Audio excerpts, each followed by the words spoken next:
Hello everyone and welcome to Championship Sunday at the Kuala Lumpur Major 2018, our first ever major of the brand new DPC season. Who is going to be the champion? Who is going to be crowned? Who is going to lift that fabulous trophy at the end of today? Well, only 3 teams can do that right now. We have 2 more series, of course. Team Secret await the winners of our lower bracket final between Virtus.pro and Evil Geniuses. We've got plenty to talk about as we start the show today and head towards our first game. But first, let's catch up with a wonderful day 2 of action.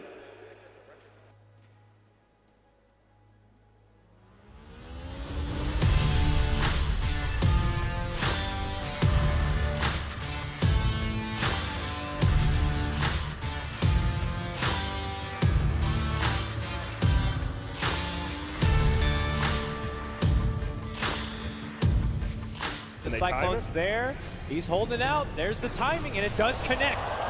Sumail. The black hole, Oh, what a shot, but the call stops the black hole from coming out. EG just 1 step ahead. Oh, what? maybe. So, Whoa. Do something.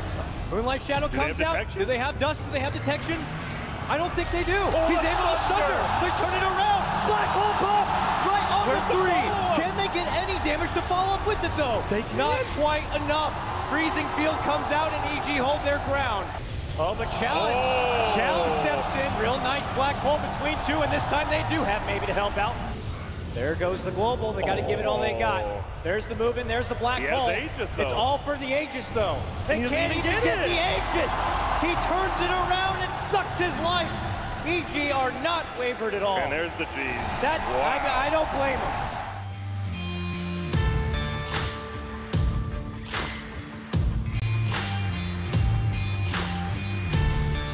Roche low, but not finished yet. Now EG want to Crits get their it hands again. there. He They're moving in gets with the it ball. again. Crit! How is this guy able to grab it every single time? S4 able to move in, looking to go for the finish. Ame trying to swing it out. Pops his Satanic, but he still gets dead. bursted down. Does have a buyback, otherwise he's out for the long haul and maybe going to be Crit. finished too. Pops the Manta. There's the RP. Can they burst him down? There's the buyback. There's the Stampede. global. Here comes EG for a response, and they got a huge coil. Here they go, flopping away. S4 trying to find his way out. They No back one's away. dead yet. Big heal from Nova. He heals it up. Oh, Chalice goes He for the can't get a skewer. He catch. can't get it. X-Nova This just is gonna it. die. He wants to get a LTD. two-throw. It's They go over. from 2nd at TI to 6th at the major. This one belongs to EG.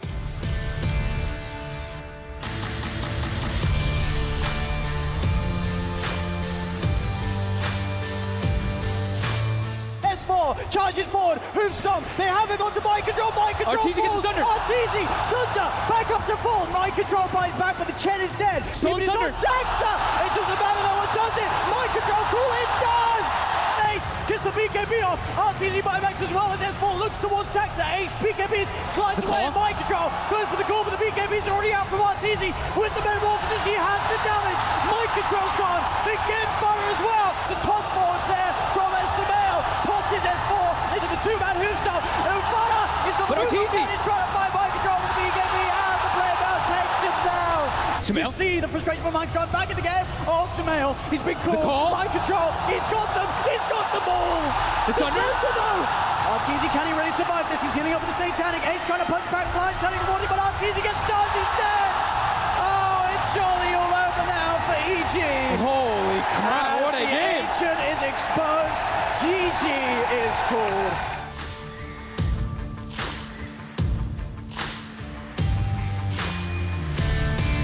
Arteezy steps forward. Oh, he does. They've got their eyes on him. Oh, he's he gets running on the fissured. front lines. He's got nobody with him, or has he? The Nightmare comes out. Arteezy He gets BKB Sunder. Sunder. Oh, Arteezy ready to fight. Metamorphosis out. He turns towards Fada. Fada trying to run away with the jump forward there from Sumail. They've got the damage. Oh Fada's my going to get God. taken down. Mike They get control ace fights too. back. Now with the jump from S4. S4. He's found a grab. He's found Ace. Saxon's going to look to head him, but Arteezy's on the high ground with the BKB. They bring down the they're going to get the effect as well with Mike control. He's trying his best with the Echo Sound. Will the Echo off? It does. Mike control. He's had it to hold them off. The refresher. The second egg. Then IP.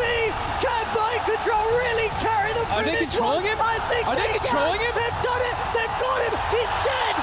Oh my God! What can NIP do? Micah John jumps in. The Fisher, it catches the two of them. Do they have the damage to bring him down? They don't. The defensive snowball from Crit keeps Arteezy safe. He's turned Sunders onto S4, takes his life. He'll take an egg as well as he brings down Saxa. NIP forced back to the base, forced back to the fountain. GG is called.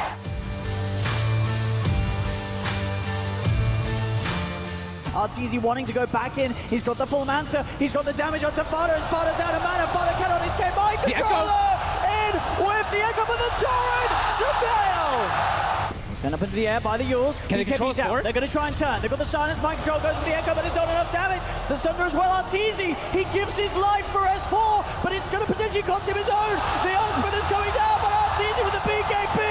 And now Arteezy, he's zipped in. They have the control. The sleep as well. Mantis, he gets the Sunder again. He's alive. They've got the grip on Fada on the bottom too. They're trying their best, but indeed, again, Sax is caught out. Fada gets bursted down. GG, well played, it's called.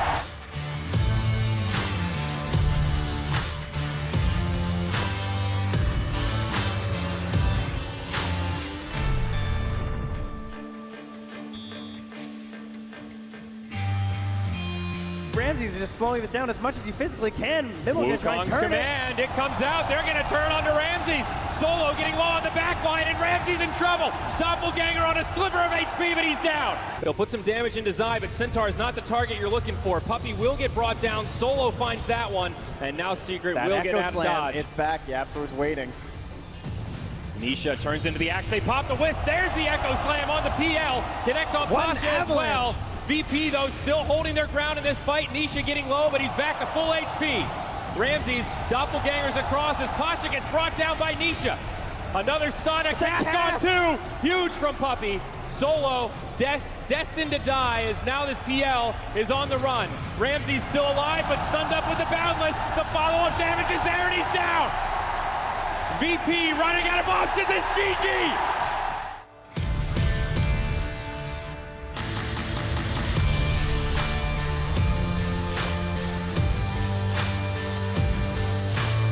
No one goes too deep. Telekinesis, they'll pull him back in, but it goes back the other way on the mid one. He falls first. Nisha now making the rotation.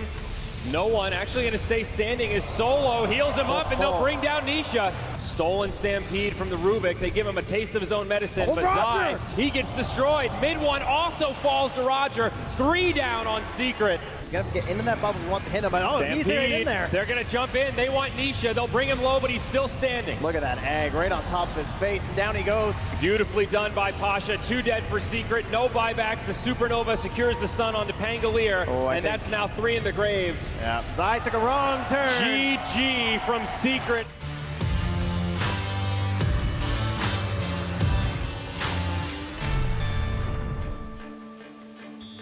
Oh, Zai jumps in. They might be able to snag this. The Aegis is still down, but it's picked up by Ramses. Now inside of the pit, this Centaur's getting ripped apart. Ember Spirit could suffer a similar fate, but he's able to remnant out. Yapsor gets left behind. They've caught mid one, but now Yapsor with a huge setup. Solo and Roger both down. Instant buybacks. Ramses needs a Sunder. BKB on. Can he find it? The Lotus Orb buying Zai some time. It's so hard to move into Secret, and Yapsor there it is. Yapsor again with the plays. Dieback 2. Only the Terrorblade standing, and this is it. Secret might have just done it. No meta, no options. Telekinesis, the Terrorblade pulled back. Ramses not even going to be focused down. They want the Shrine instead. It's the Throne dead, and Secret do it.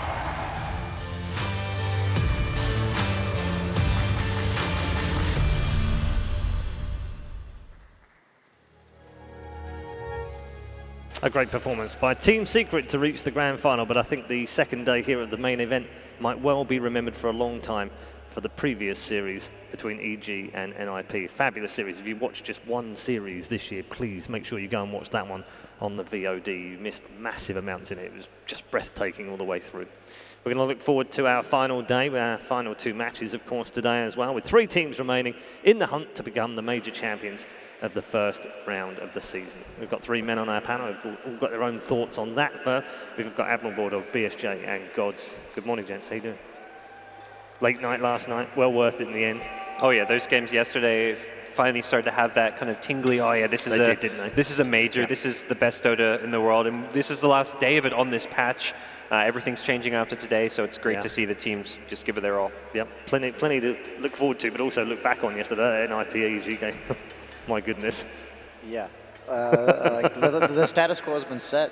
The games yesterday, like if we get anything like that today, I mean, I know I'm looking forward to it. Yeah. And I don't know, Secret, even though they dropped a game in there, like that was their first game dropped. Right? Yeah, the whole tournament. They kind of look like the clown on that draft. Like I don't mean to say they were like making fun of VP or anything like that, but OD and Pangolier, like Dark Warden lost, but I don't think that was why. So I don't know, like either of these two teams that, whichever one of them ends up facing them, I have a hard time believing they can beat them after watching them this whole tournament. And Henrik, you've been on both sides of this on Grand Finals day. You've been played in Grand Finals, obviously at TI most notably, but also being on this side. What's better for you? What's less nervous? Is it better being on the panel? I think it's more fun to play. Honestly, like playing in the Grand Final, if anything, is super exciting. So, no, I can't go against that. But being on the panel, especially with you, you know, it's an honor. Henrik. It's an honor. I thought you were going to say BSJ as well. No, not BSJ. Right, okay. We'll move on quickly. Final day, gods. Grand final, obviously ahead of us, Secret already there. Before we move on to the first game of the day, the three that are left have kind of, I don't know, in my opinion, have played the most attractive Dota as well as been the most successful. But I'm sure there are other teams that have excited you as well. So who's not here that you've enjoyed watching? Really enjoyed TNC's journey. They had some very volatile group stage games and then recovered and managed to get top 6.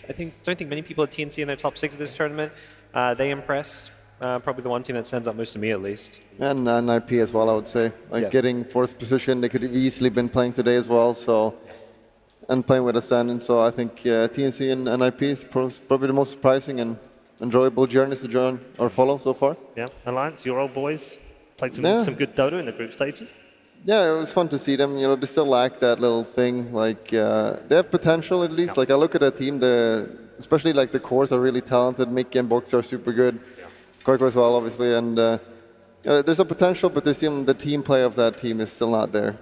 It might come in time, Brian. Yeah, I don't necessarily have like one team that stands out to me, but I feel like with how long the patch has been going around, it's still really fun, like and cool amazing, to see isn't it? how many teams play the game differently. Yeah. Like everyone just has their own approach to the exact same patch, and you know, even though people may be complaining about pubs, you see the same carries every game. You see the same 2 picks at the start every game. It feels like, but the final 3, every team has like a different approach. You don't just teleport yourself to 30 minutes into the game. Everyone has a different idea of how to get there, and I just think that that's an exciting way to finish the patch, but I think we're all ready for some new strats. Yeah, we're ready for some new stuff, but we're also ready for the old stuff, including introducing you to the 2 teams. So ladies and gentlemen, let's welcome them to the main stage.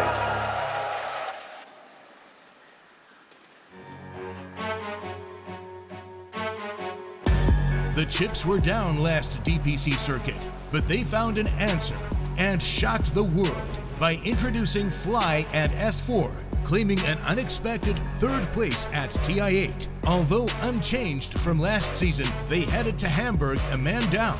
But match-winning Maverick Sumail returns for the major, and it's time to get down to business. Their season starts here. Introducing the NA Regionals champions, Evil Geniuses. Welcome on stage, Evil Geniuses.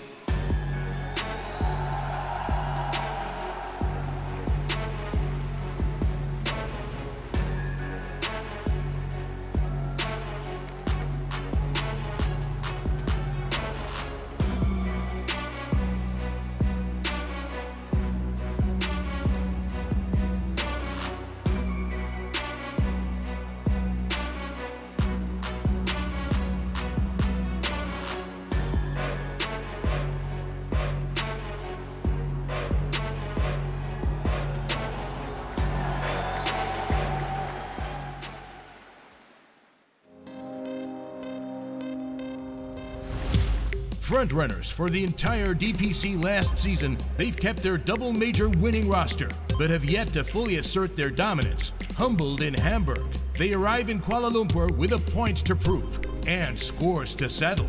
Winners of the CIS Regionals and led by the iconic Solo. Please give a big hand for Virtus.pro. Welcome on stage, Virtus.pro.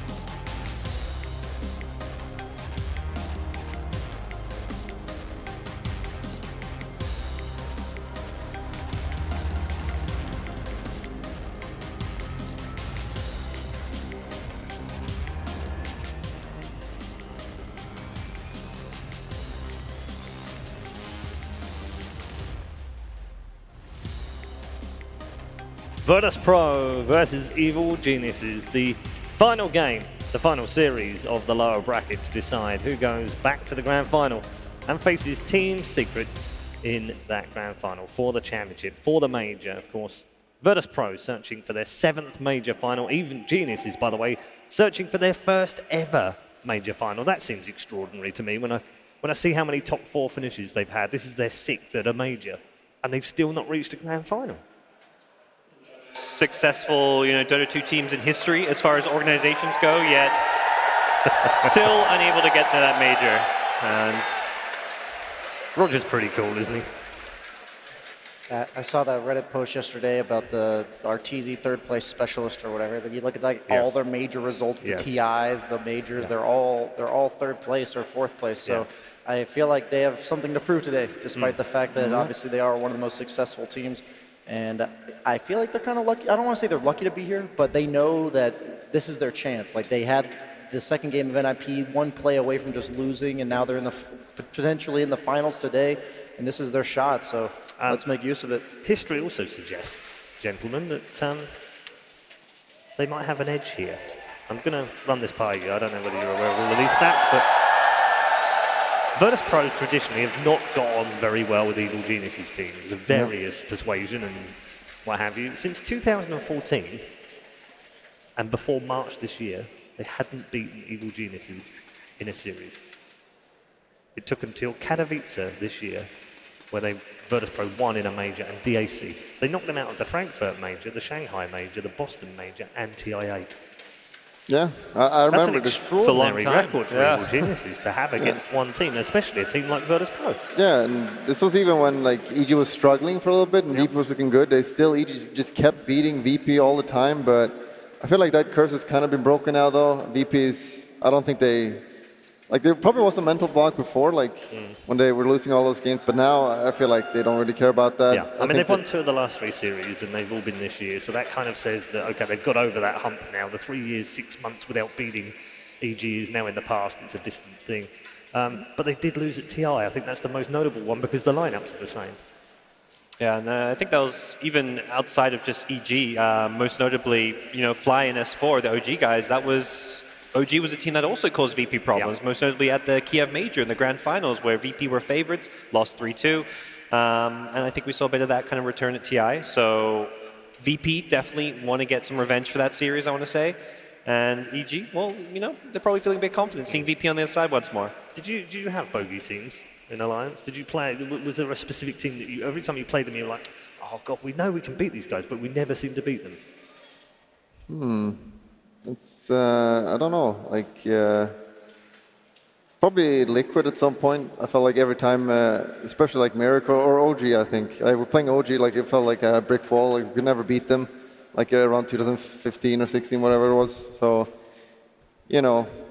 you still just got to get over it. You got to feel confident you can beat anyone. Everyone can have a bad game, so you kind of just got to make your opponent have a bad game and beat them.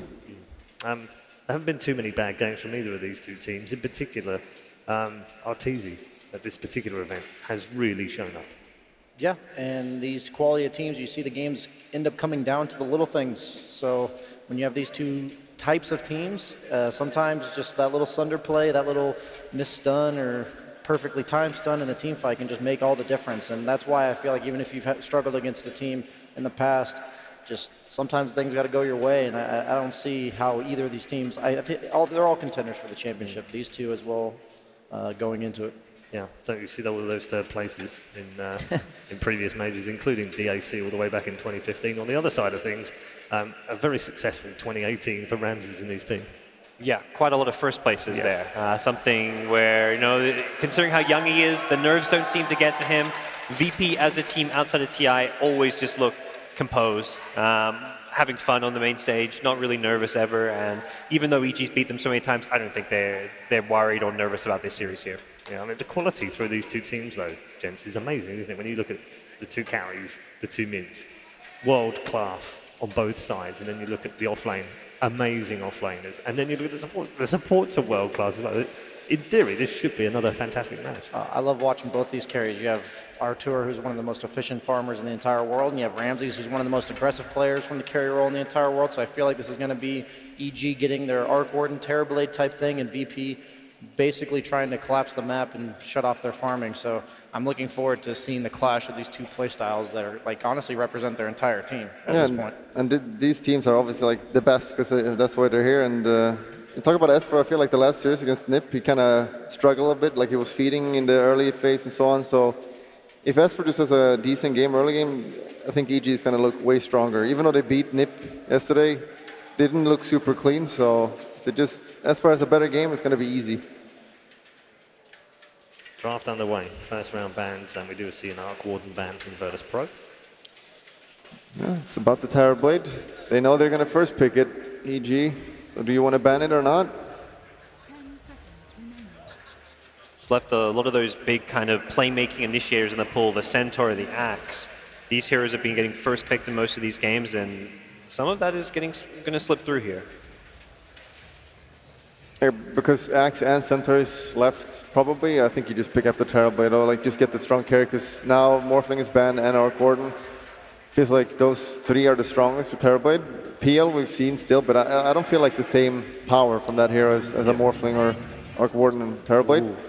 Well, imagine Centaur, Terrorblade. Yeah, it's Terrorblade stuff. But Artur knows what he's playing. And an immediate response is the Centaur Bane opener. Yeah, of course, the Bane got through, which is something that Virtus.pro have been loving playing. And they didn't get a chance to play it once against Team Secret. So finally getting through, and it also takes away from EG, who love having that defensive support who can save a TB. The defensive nightmares have been on point. There's the Axe. So first four, pretty predictable. Yeah, it's what we've, BHA said, like the first two picks are super predictable. Like you just pick what's the strong heroes, and then the last three is where it kind of opens up a bit. And you can first pick this Terrorblade because you know there's both Centaur and Axe in the pool. So you're going to get one of the two. They kind of fill a similar niche, playing that tanky frontliner who can initiate. So I think EG knew they'd at least get something good out of their second pick. I like the Axe too because it's good against like the Magnus, which a lot of people have been picking into the Terrorblade. So if you just remove PL and you're not nearly as afraid of Magnus, I'm curious to see like what other ideas Virtus.pro might have, because those have been pretty much the primary strategies against Terrorblade thus far.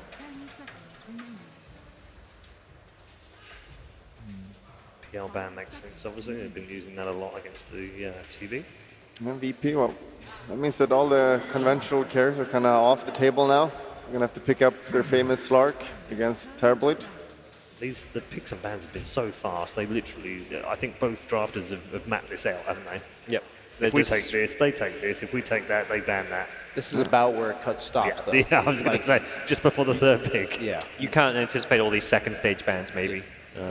And you have an idea of what VP might want to play. Like we've seen no one play this Pugna a bit, but VP, you can't prepare for these second stage picks. Yeah, usually when you're the first pick like EG is, you can prepare those two bans just because you like want to protect the two heroes you have, and then you get to counter whatever they have. But like a second pick, it's a little more complicated for VP, and that's why they're taking a little bit of time to think, because they get a ban straight into a pick, so they don't have to reveal what their third pick is. Like sometimes a ban will tell you what you're going, the enemy team, what you're going to pick. I'm feeling Rust and Brewmaster, something like that coming up. Like, this is a perfect here for S4 as well. I don't know if you want it with Axe though. Like, we don't know who's playing what. It's probably Centaur support. Sumail just chilling as always. Probably best. Like, you want him to be the god play. You don't want him to be the drafter, I think. I think he's a little bit too young for drafting. Just sleep and wake up when the game starts. That said, of course, Ramses is drafting on the other team. and he's just 18, so We'll probably get some help from Solo, and he's definitely getting help from Solo. He's also getting a lot of help from his coach, of course, as well. I like these VP bans. They're taking away the saves. You know, this TB is so much easier to deal with when you can prevent him getting Sunder off. And when there's a Weaver time lapse or a Dazzle Grave, suddenly this TB is just that much easier to play, easier to execute, and so much more impossible to counter. I like the Rubik for EG. A lot of teams have been picking it against the Centaur. Just reliable lockdown, like instant lockdown, because any other hero, like with projectile stuns, they've already ran, you know, 1,000 units before it hits.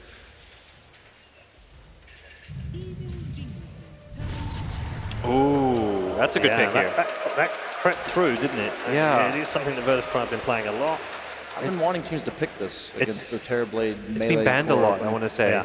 I think in the against Virtus.pro a lot too. In the Secret Series, I want to say it was banned most games. They banned first phase. Yeah, every single game. Yeah. Does EG play Shadow Demon? That's the question, because it's really good with your Terrorblade, and it owns Necro at all stages of the game. You also have the save for the Bane Fiend's Grip. And I have to believe they're eyeing Shadow Demon right now. Yeah, that's where the Dazzle and the Bane being taken away makes it so much harder for EG to play against Necro, but yeah, Shadow Demon has to be maybe the next thought. You always want some sort of save against the Scythe, otherwise, like late game, he's just an automatic delete button.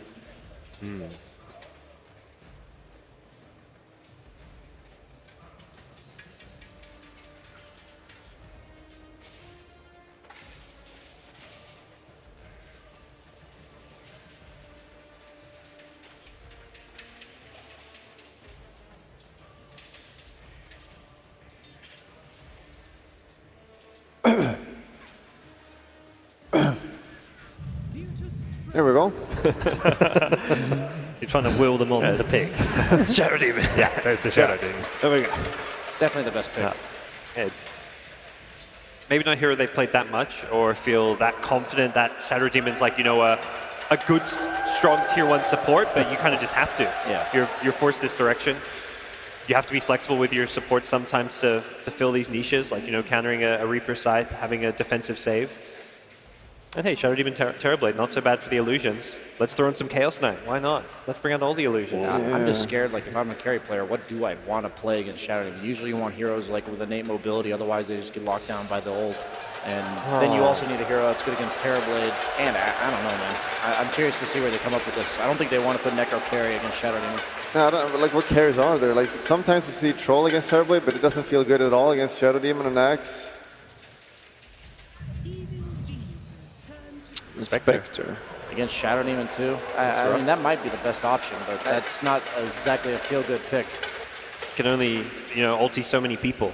Yeah. The damage reduction with Centaur is pretty nuts, though, we saw as the game goes on. Yeah. The Dispersion and the Ag's ulti add together to make like 65% damage reduction.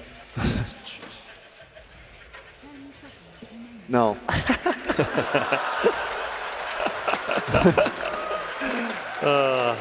They tried, you know. I appreciate the boldness in asking. You didn't lead him on, you know, you let him down softly. Kind of. I think it's an Axe support now.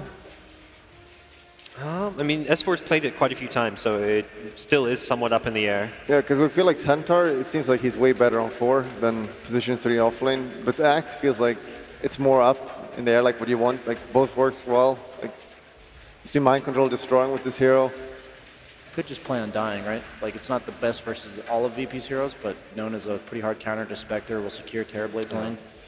And I feel like Shadow Demon as a 4 is actually quite good. This is a hero that utilizes the farm well, and Ag Scepter this game, getting purges on Spectre as well as Necrophos could go a long way.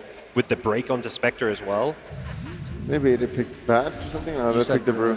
Okay. I mean, it's just a good team fight. It's always good. S4 loves that hero, assuming he plays it. Like, it's, I would assume he plays it, right? Yeah, he does, but I mean, it could still be the Axe, and the Brew could switch, couldn't they? So I don't know if you want Axe, Brew, and offlane. I mean, it could be pretty annoying for Spectre, but then you have to deal with Bane. I think you just put Axe with the Terrorblade. That's what they've been doing. You just have a hero that meets shields for you while you hit them with Metamorphosis. Yeah. Will they go the Marana from EG? Our favorite. Who's got the last pick? It's VP, yeah. Oh boy.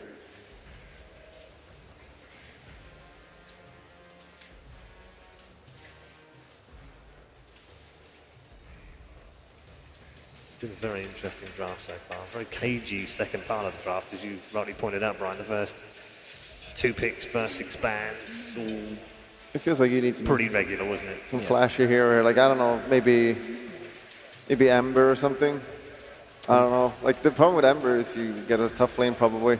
Or just the Mirana, something like that. Lina, maybe. I don't even mind the Invoker. I feel like that's a hero that TB can sometimes struggle to deal with a bit. Oh, for VP? Yeah, for VP. Yeah, I think for EG, you're looking at something that can be the flashy playmaker. Lets you mail create space. I have a hard time believing it's anything but Mirana. They've been picking Mirana with 9th pick like every single game. It's just reliable hero, does what it does. I think they could like do this, take one from Secret's playbook and do like an Ember. I think the Ember. Ember.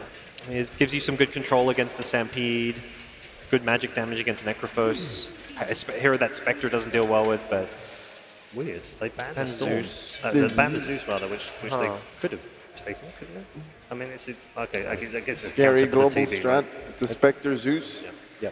I don't know if it's that much of a known. I don't remember last time I saw him play Zeus. Just kind of can hurt the TB's game a lot. Yeah. And it has throughout this tournament. It's been one of those pesky counter picks for the TB, isn't it? 5 seconds remaining. So, is this the Mirana? When in doubt, pick Mirana. Mirana, Lina, Ember. Let's go. They're still talking. Queen of Pain. Leshrac. Okay, Shadow Demon Lesh. I like it. You have some setup. That's some old school stuff. Is there any way S4 places? I remember like they used to swap. Was it OG? Like S4 went mid with Leshrac when they picked Lesh. I don't know if they do that with Smell though. Yeah, with Pugna ban, that's an even better pick. Like, you've already banned out some of the counters earlier on in the draft. 10 seconds remaining. I think we've seen it. We've certainly seen it once on the main stage, maybe even a couple of times during the tournament. It's like a pretty tough Necrophos game against Leshrac, Shadow Demon. Shadow Demon, yeah. Brewmaster has the Dispel as well. Could they go Batrider as like a last offlane pick and just put Necro mid? Do you want Necro as a mid when he's so heavily countered, though? I feel like you'd rather him be like, you know, just a bit more sacrificial. It's true. Yeah, I'm just thinking of like a Trump pick, you know, like something that just dominates the laning stage. Yep. I don't know, maybe they just pick up the Invoke or something. I don't know what heroes they can play here. There we go. Stick to what you know. Yeah, a little bit of that from Virtus.pro. Not a huge amount of that from Evil Geniuses, though. They brought out a Shadow Demon and a Leshrac. It's a fair departure from some of the stuff we've seen from them during the tournament as well. But I guess if you're going to do it, game 1 is the time to do it, Gods. Yeah, stick with your comfort in game 1, see if it works, see if you can beat the TB. It gives you a big strategic edge if you can take a win against one of the best carries of the tournament alongside the Arc Warden. So I think, you know, VP say, let's just see how this one goes. Okay, let's get some predictions. Henrik, we'll start with you. Well, that's pretty tough to predict, honestly. I like both lineups.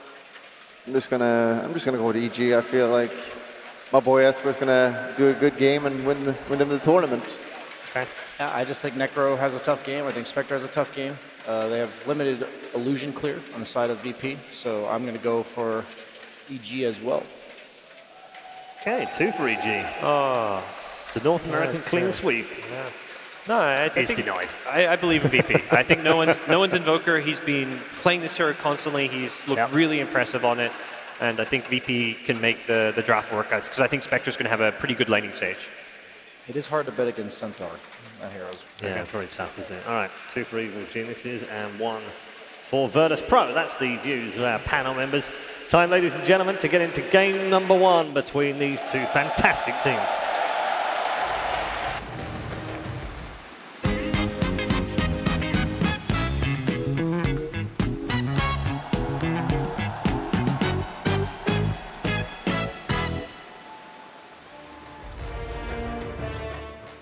Hello everybody, welcome to the lower bracket matchup. Those idiots you saw doing that video, that's us, Toby1 and Kyle. We've got ourselves hopefully one hell of a series. We both don't want this to be just 2. No one-sided games, nice and close, great signature heroes, and we've already got a couple of them. The Invoker, not banned, and on no one. Yeah, I can't believe they last banned Zeus instead of Invoker. I called it at the 4th pick. Invoker, Spectre, TB. Usually this sounds like a snooze fest, but when you've got 2 of the best teams in the world, both with so much confidence, the 4th game in a row, EG first picks TB. Hey, this is anything but... oh, no, actually, no, it is predictable. Oh! It's something which EG always gets a little bit scrutinized for. As we were looking and we were talking through the draft while the panel was talking about it as well, everything looked like it was going according to plan, especially the first 2. The only thing which is a little bit more left field is this Samael Leshrac coming in as their 5th pickup. What do you think they're thinking here with EG? Like, how does this hero, how does Samael tie everything together with the hair color 66? Hey, you know what I love about this series? You will not find 2 cockier teams in Dota. Yeah, let's pick Queen of Pain to go mid. That's Samael in a nutshell. Look, I would argue that Sumail versus Ramses and no one versus Artur, they're probably the most similar archetypes of players, even though they're on different roles. You've got the 2 most popular streamers in the West and 2 of the cockiest, youngest superstars that exist in the world of Dota 2. And they really are superstars. I remember when Ramses first came onto the scene, everyone was like, man, how do we actually kill this guy? He was playing live stealers in the safe lane, gyrocopters in the safe lane, and no one could get anywhere near him.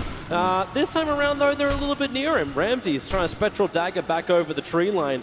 They'll be able to make it a hell of a lot of damage. Didn't really have to burn the salve so early, but it's going to make it difficult for the runes. It looks like it's still a 2-2 trade-off. The thing is that forces disrupt skill level 1, and usually I've seen Shadow Poison, especially with the 4 Mango build from Fly. He doesn't want to be playing with disruption in this lane. So yeah, it's a salve, but I would argue that and it's not even a salve. Yeah, he's going base. all the way back. Yeah. So as long as there's no lane switch around, Ramses will be fine with this. He'll regenerate in the fountain, then TP out to the bottom lane. Yeah. Mid is, I think, the place so much. We saw maybe's Lesh, but didn't really have the game he was looking for. I'd say Sumail, he won a TI on the back of his Lesh being so much better than Shiki's, and this is a hero he's always loved. I was actually interested to see the build that would come out from No One too, how he would go up, because with EMP Burnus really good against Leshrac as well as the Brewmaster, but he's still needs to be that aggressive presence, right? You got a Centaur, you got a Spec, you got a Necro. Okay, there's a little bit of power in this, but does the mid have to rotate? Like, is this having to be a very active game for No One to get off that mid lane and bounce around? No. I think that both these players are just going to be sitting here trying to outduel one another. We already saw Sumail tank a cool Sunstrike to ensure he got the Archer deny, but at the same time, no one is keeping lane control. Just a lot of early mind games in the first wave. I'm sure CCNC is watching, eyes peeled to the screen. Who's got the momentum? Who's got the wave going their way? Well, the rest of the lanes to battle it out pretty hard. At the moment, EG is a little ahead in CS, just a little bit. It's the harassment game that we really want to watch. How fast do these consumables start to burn off? And Fly is already starting to spam out the Shadow Poison, trying to be a real pain to Solo, but it's a Bane, and it's Solo's Bane. Like, he is amazing on this hero for just out-sustaining, but also switching up the target, something which Fly knew a lot about because he kept creating the space for the Terrorblade, which is funny because he has to now do this on an SD, which is a little bit harder than just a straight-up nightmare to buy time for Sunder. Yep. They do have the Centaur, though. You always want to ensure that you have some stun that can go on top of the defensive disruption, because otherwise it functions effectively as not just that 100% save, but then you're going to have TP illusions as well. Where are you off to, Solo? I think he was wrapping around trying to look for the rune, but it's Samael who picks up the Arcane Rune instead, and he'll head back towards the mid to try and spam against No One. But Solo's just on the long walk and then gets back into the lane. While Crit tries to get up in the face again of Pasha. How many times is he just going to run at him and try and zone out this Necro? So Necro doesn't have a high amount of levels just yet. Like, wait until he gets a little bit stronger. They may be able to survive. Ramsey's in trouble on bottom lane. Only 2 Shadow Poison stacks so far. The Nightmare keeping S4 away from continuing the chase. But he already committed the Thunderclap. It's a tough lane for Spectre. You get pressured really hard by Brew on the early levels top lane. Artur, he'll have a salve, so he should be all right. Unless Roger wants to keep diving this. He looks for the double edge while Pasha underneath the tier 1 tower. Crit, he's starting to dive. Pasha jukes around the tree lines. Crit takes the damage. Pasha's got the regeneration. And he'll take the first blood. Arteezy was busy running for his own life. Hey, sometimes you roll the dice and you get 7s 5 times in a row. And unfortunately for Crit, just not quite so lucky. I think he got 11 attacks, no spins. It's unlucky for him. RNG is still part of this game. Rogers taunting in front of their faces. Just remember what happened up on top lane, boys. That's so huge for a Necro, too. The first blood, the free regen as well. The mid lane is perfectly even. CS-wise, like there's a couple of extra deniers going the way of Sumail. That's the difference. But both went for the double nulls. The other one, just watching the runes. The Forge Spirit, I think he actually missed micro for half a second. Gonna look to deny up the Forge Spirit. No, Roger, he'll come on in over. And with that cold snap, Sumail's having a hard time getting away. Hoof Stomp is still available. Roger's trying to wait it out to the perfect moment. Hits the Hoof Stomp. Now the Sunstrike hits the money. Yeah.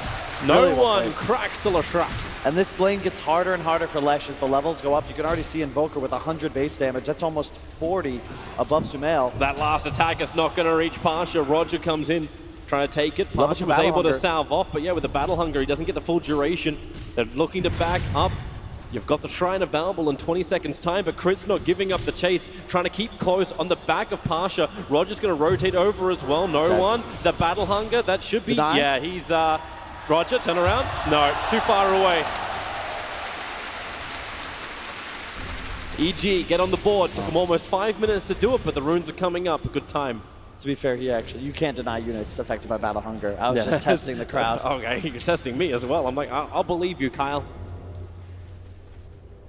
You can see Fly, though, setting up. This is the power of a Shadow Demon with a Leshrac. However, Sumail's just not 6. There's still a Fairy Fire and a Wand and a Raindrop on no one. But they'll use the level 2 Split Earth. This is the old school combination of SD. Set up for the Leshrac. Allow Crit to be the diver into the town, but Solo's already here. There's a lot of man to work with. Roger's also going to rotate. For some reason, the Dire Courier decided to come into the mix as well. Flies up, gets fortified, and then they just back the hell out. I think EG were fully coordinated for this. And that move will work if Lesh is 6. That's the issue with the hero in this matchup. You want to be able to snowball so that that gank succeeds, but now Sumail, he's going to have to look to get active. He has a perfect smoke opportunity here up top on the Necro. They reward.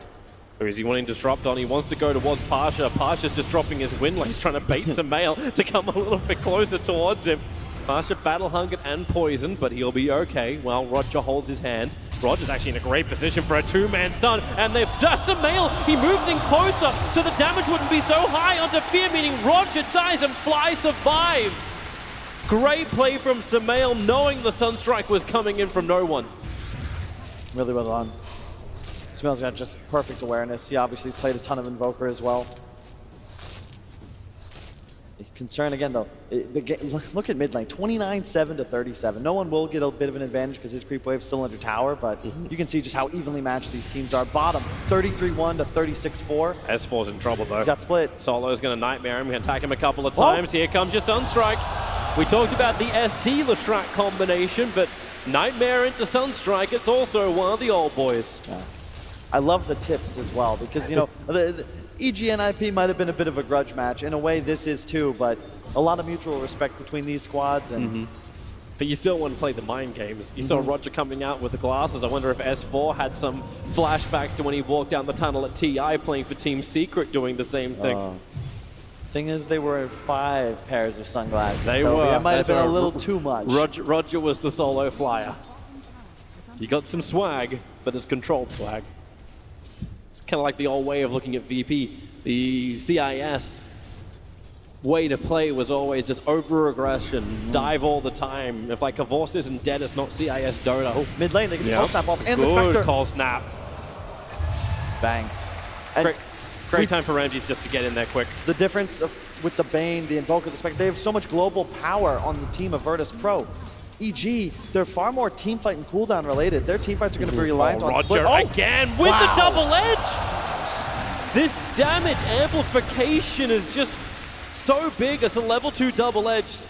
Got the double stuns. There was nothing Crit could really do about it. It's the global power. This is why I can't believe that Zeus wasn't banned. Sure, you still offer that same global ability, but Invoker is a completely different beast from a Zeus. Sure, you can buy an Ags and get that Nimbus, so you have that one extra spell, but that takes time. Yeah, this is a 287.5 pure damage nuke, and look at all the burst the rest of the squad provides as well. You know they're going again sometime soon. Arteezy's trying to add some pressure to the bottom lane, but it's up on top where the Nightmare is onto Axe. Roger able to get the stun. Here comes your stun strike once more. Solo claims his kill, but 4 players from Virtus.pro diving Samael. He wanted to rotate up here to actually defend their tier 1 tower with a pulse over. It's heavy damage, but together they stand, and together they survive. The trade-off is Arteezy taking the tier 1 tower on bottom lane, but is that the trade you were looking for as EG? Yeah, S4 playing without a TP there. He had a haste rune and split active, the only one that would have been able to defend that top dive, but just did not have one in inventory. Buys one on the side. He's actually going to be rushing Blink. EG looking to force fights earlier on. I think that's kind of how you have to play against a Spectre. We saw OG. They're going again. Crit just can't escape it. Another Sunstrike with the double edge and the Reaper's Scythe. Get down! Roger will probably die. In fact, yeah, here comes S4. Gets the clap off. Did not split. So there's nothing to stun up Pasha as he'll complete his TP out. That's well done. Yeah, that actually worked out nicely. Okay, yeah, your Axe dies, but the Blink Dagger timing now gets a lot closer for S4. Yep. Yeah, it's the Spectre versus TB matchup. We saw this so much at TI, where you had the Ame TB, the Ana Spectre. I feel like in theory, it's TB favored, but Spectre just has this way of immediately hopping on top of the TB, kiting the Sunder.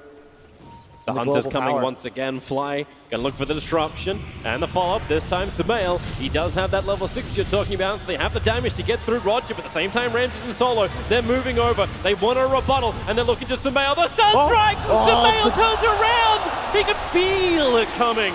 Now they move their attention over towards Fly on the hillside. Crit wants to get in the fight as well. Got that level 1 call available, looking with that high mover speed to run forward. Solo doesn't have the same thing, and they can just trap him, call him back in towards Arteezy with all that damage. Solo gets a brain tap off, and the one-charters giving him the life, and the fairy fire! Boosh!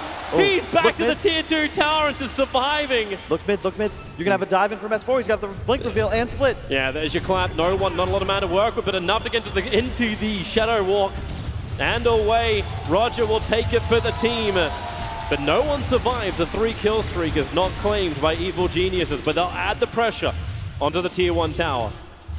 And the pace both of these teams are playing with.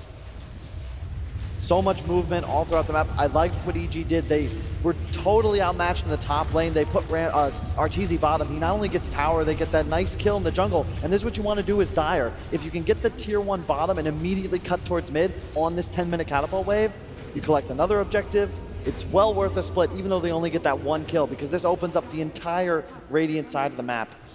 And Solo went real deep. He doesn't have the Nightmare available anymore. Samael's going to slow him down with the Lightning, and then Stampede being used to get away while up on top. Crit's in trouble. The Cloud comes out. The Sunstrike. They take it together, but the damage is still enough to allow the Reaper's Scythe to put Crit down for half a minute once again. 2 times he's been on the receiving end of that blade. That was really well done. And this is the power of Necro. You can just plant yourself in this top area of the map. EG looks to get aggressive on him, but you can see the Scythe Sunstrike combination. I have never seen another team utilize it to the effect that VP does. It's almost like a perfect combo. They will get the Sunstrike damage off, even though the Scythe takes 0.25 less seconds to actually deal the damage. It also feels very difficult for EG to really dodge it. Like, there's so many stuns available to set up for the Sunstrike, even without the Reaper Scythe coming down and putting that player down for an extra couple of seconds, a lot of seconds. It's still so hard for EG to dodge. Like, Brewmaster will look for the split, but he's still going to stand still when he's going to do this. After the stun, SD pulls you out. Still just Sunstrike on top. But the reason this has been working for VP is because they're making these plays while they're in all 3 lanes. So there's no, it's not a team fight. That's where EG is going to thrive. You know what Shadow Demon can do to a Necro. If he gets that Purge off, there's no defensive abilities left. Not to mention, Brew also has that Dispel for the Ghost Shroud. This is confident for no one. He's walking down the lane to throw down the Meteorite, but Samael, Crit, they're all on the way. S4's going to blink forward. It's pretty tight area. No one going to go in. Visit Sentry Ward's there. And the dust. No one very visible. Turns around for the Tornado. Creates some space, and now in comes Ramses. He's just disarming everybody. Lock him down. Samael wants to try and find this kill, but Ramses is solo killing him off, while Roger and Pasha combo together. SD down. Samael will join him. They got more life with a Death Pulse. They're going to live with the Sunstrike. Samael, he'll dodge him, but Pasha claims the triple kill. The Brewlings, are they going to find the kill off? Of course they're not. Ramses will TP out. S4 blinked up. They're pinging exactly where he is from Solo.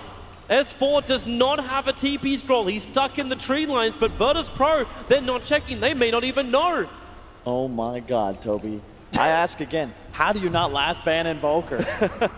I want to see it. Flawless. I want to see it again. I want to see it again. PGL, give me, give me, give me. Like, a lot of other players are just going to ghost walk, and then the moment they get dusted, hands off keyboard, I died, whatever. But man, they just keep fighting. Parches in too deep. Here comes your Sunstrike, but they're okay. They'll walk it off. You can see part of the issue with Leshrac. Here we go, the replay. So look, a lot of players die right here, but he immediately invokes Tornado, the 4-man Deafening Blast, and immediately a chat wheel. One of you my know favorites. How next level that is? He's got it quick. Yeah, and this is the concern with Lesh in a game like this. He thrives on just providing a ton of burst damage, but he's the definition of glass cannon. 900 HP, you tank a nuke into a Sunstrike, you can see Sumail's even in shock. It's like, all right. It's like, where's this? How is this sustain so good? But you got a level 4 Death Pulse being pumped into this fight. You had heavy one charges, which Ramses had been banking up for a long time. And you say EG want to have the team fight. They didn't have the Terrorblade. He was busy farming up around their southern Ancients. And not being involved in this engagement means they just didn't have the damage to just push Virtus.pro over the edge. But how do you bring him so quickly? He's not like a Spectre who can just haunt into the fight. That's the big advantage of VP, is that their carry can afford to play off the other side of the map. Terrorblade is a different kind of carry. He's going to continue ricing until there's some fight he's just naturally in the area for, but he's regularly using meta to farm that dire triple camp, and that's not something you can stop because he's not powerful enough to bring to a fight just yet. He needs time, right? Like that's the comebacks we're seeing. We've seen Team Secret probably be the best example of that during this tournament, where it's like, okay, well, the early game doesn't go exactly well. Let's just get the TB in the jungle, we'll farm it up, and that's when every other team always tries to get aggressive. And you got to keep in mind, there's no blink yet on crit, so the only method of initiation EG have right now is Fly somehow getting in range for a Disrupt or a Purge, or the Brew Split. But you have so much peel on the side of VP. You can Tornado the Brewlings, you can Stampede away. So if you bring 5 and try and make some smoke Intimate. S4 is going to go for the clamp. They got the Purge, trying to control Pasha, but then, oh, nice disruption. As he was trying to Stampede away, the Brewmaster is there. Pasha just pushed down by his own force up. He's surviving through so much. There's more Death Bolts, but 4 stacks on the poison with the extra stun. Fly triggers the death. So you can see how much they had to invest, and specifically how much ground they had to cover. If VP was in a better position to defend there, like with the Centaur blink that Roger's running to or TPing base right now to pick up, that could have went very poorly for them. But that's what you want, right? Like, you want the ability to fight with 4 players while RTZ continues to farm and actually have an advantageous result from it. Getting a kill on an Necro, and that's a good result. Look at the warding from both sides. Over 35% of the map visible for both teams. And just so many wards placed. It's because we're getting into that critical part of the game where Roche does become a factor. I like the warding from Solo. It's primarily designed to catch smokes that would either invade your jungle or potentially sneak a Roshan. They're going to smoke themselves. Solo and Roger heading down towards the south lane. I swear Arteezy, no Metamorphosis available. It's just feeling strong to farm there. They know crit is not available, but crit's also right on top of the Observer Ward. Sunstrike, double edge. It's just too easy to kill Arteezy. And then even up towards the top, Ramses. Solo attacking S4. Finally, the TP will come out.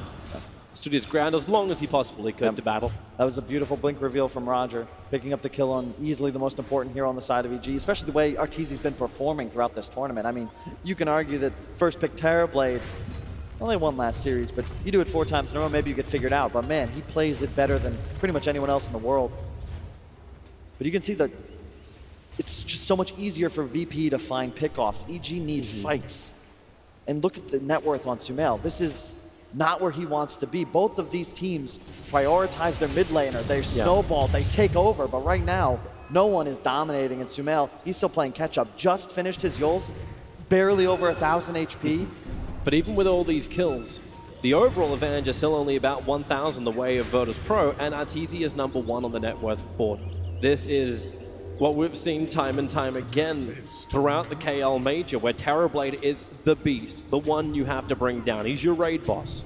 I love this too. Both teams successfully scanning and now patiently waiting on opposite high grounds, playing a little game of chicken. Yeah, who wants to walk first? Solo knows they can't move forward. The Sentry Ward and Observer's in too good a position. Sunstrike kicks in, just scanning out Roshan, but there's your jump. Crit, able to get the call over on Solo. Sumail turning on the Pulse Nova. Roger does get a good stun out too, but this Brewmaster control, even better. And Virtus.pro, they flinched first in the game of chicken, and they lost. It was really well executed by EG. Arteezy showed top. They feel safe. Maybe EG's just manageable. They get just a bit off on that fall. But it's deceptive because Arteezy is showing and looking like he's just looking to pressure the lane. VP, they initiate because they feel, you know, we have vision, maybe we can turn this around, but everyone on EG's there, and there was no Haunt just active on Ramsey. It's still about 50 seconds of that fight, now 20. Yeah, they picked the wrong time, but everything felt okay. Yep. That's why they were thinking maybe two different directions, like you Sunstrike onto Invoker, onto Roshan. You're looking for a different objective. You're not looking for what EG actually pulled out. Yeah, we're gonna have Bounty Rune spawning in about 30 seconds. Might see an engagement. No Brew split, but we do have the Spectre Haunt. Oh, they jump up towards top. Pasha, S4. Well, Pasha's gonna be safe about it all. Actually, he's canceled his TP. He's hanging around. He's got Dagon available, so Ramsey's just gonna Spectral Haunt in with the Sunstrike and the burst damage. 76 seconds?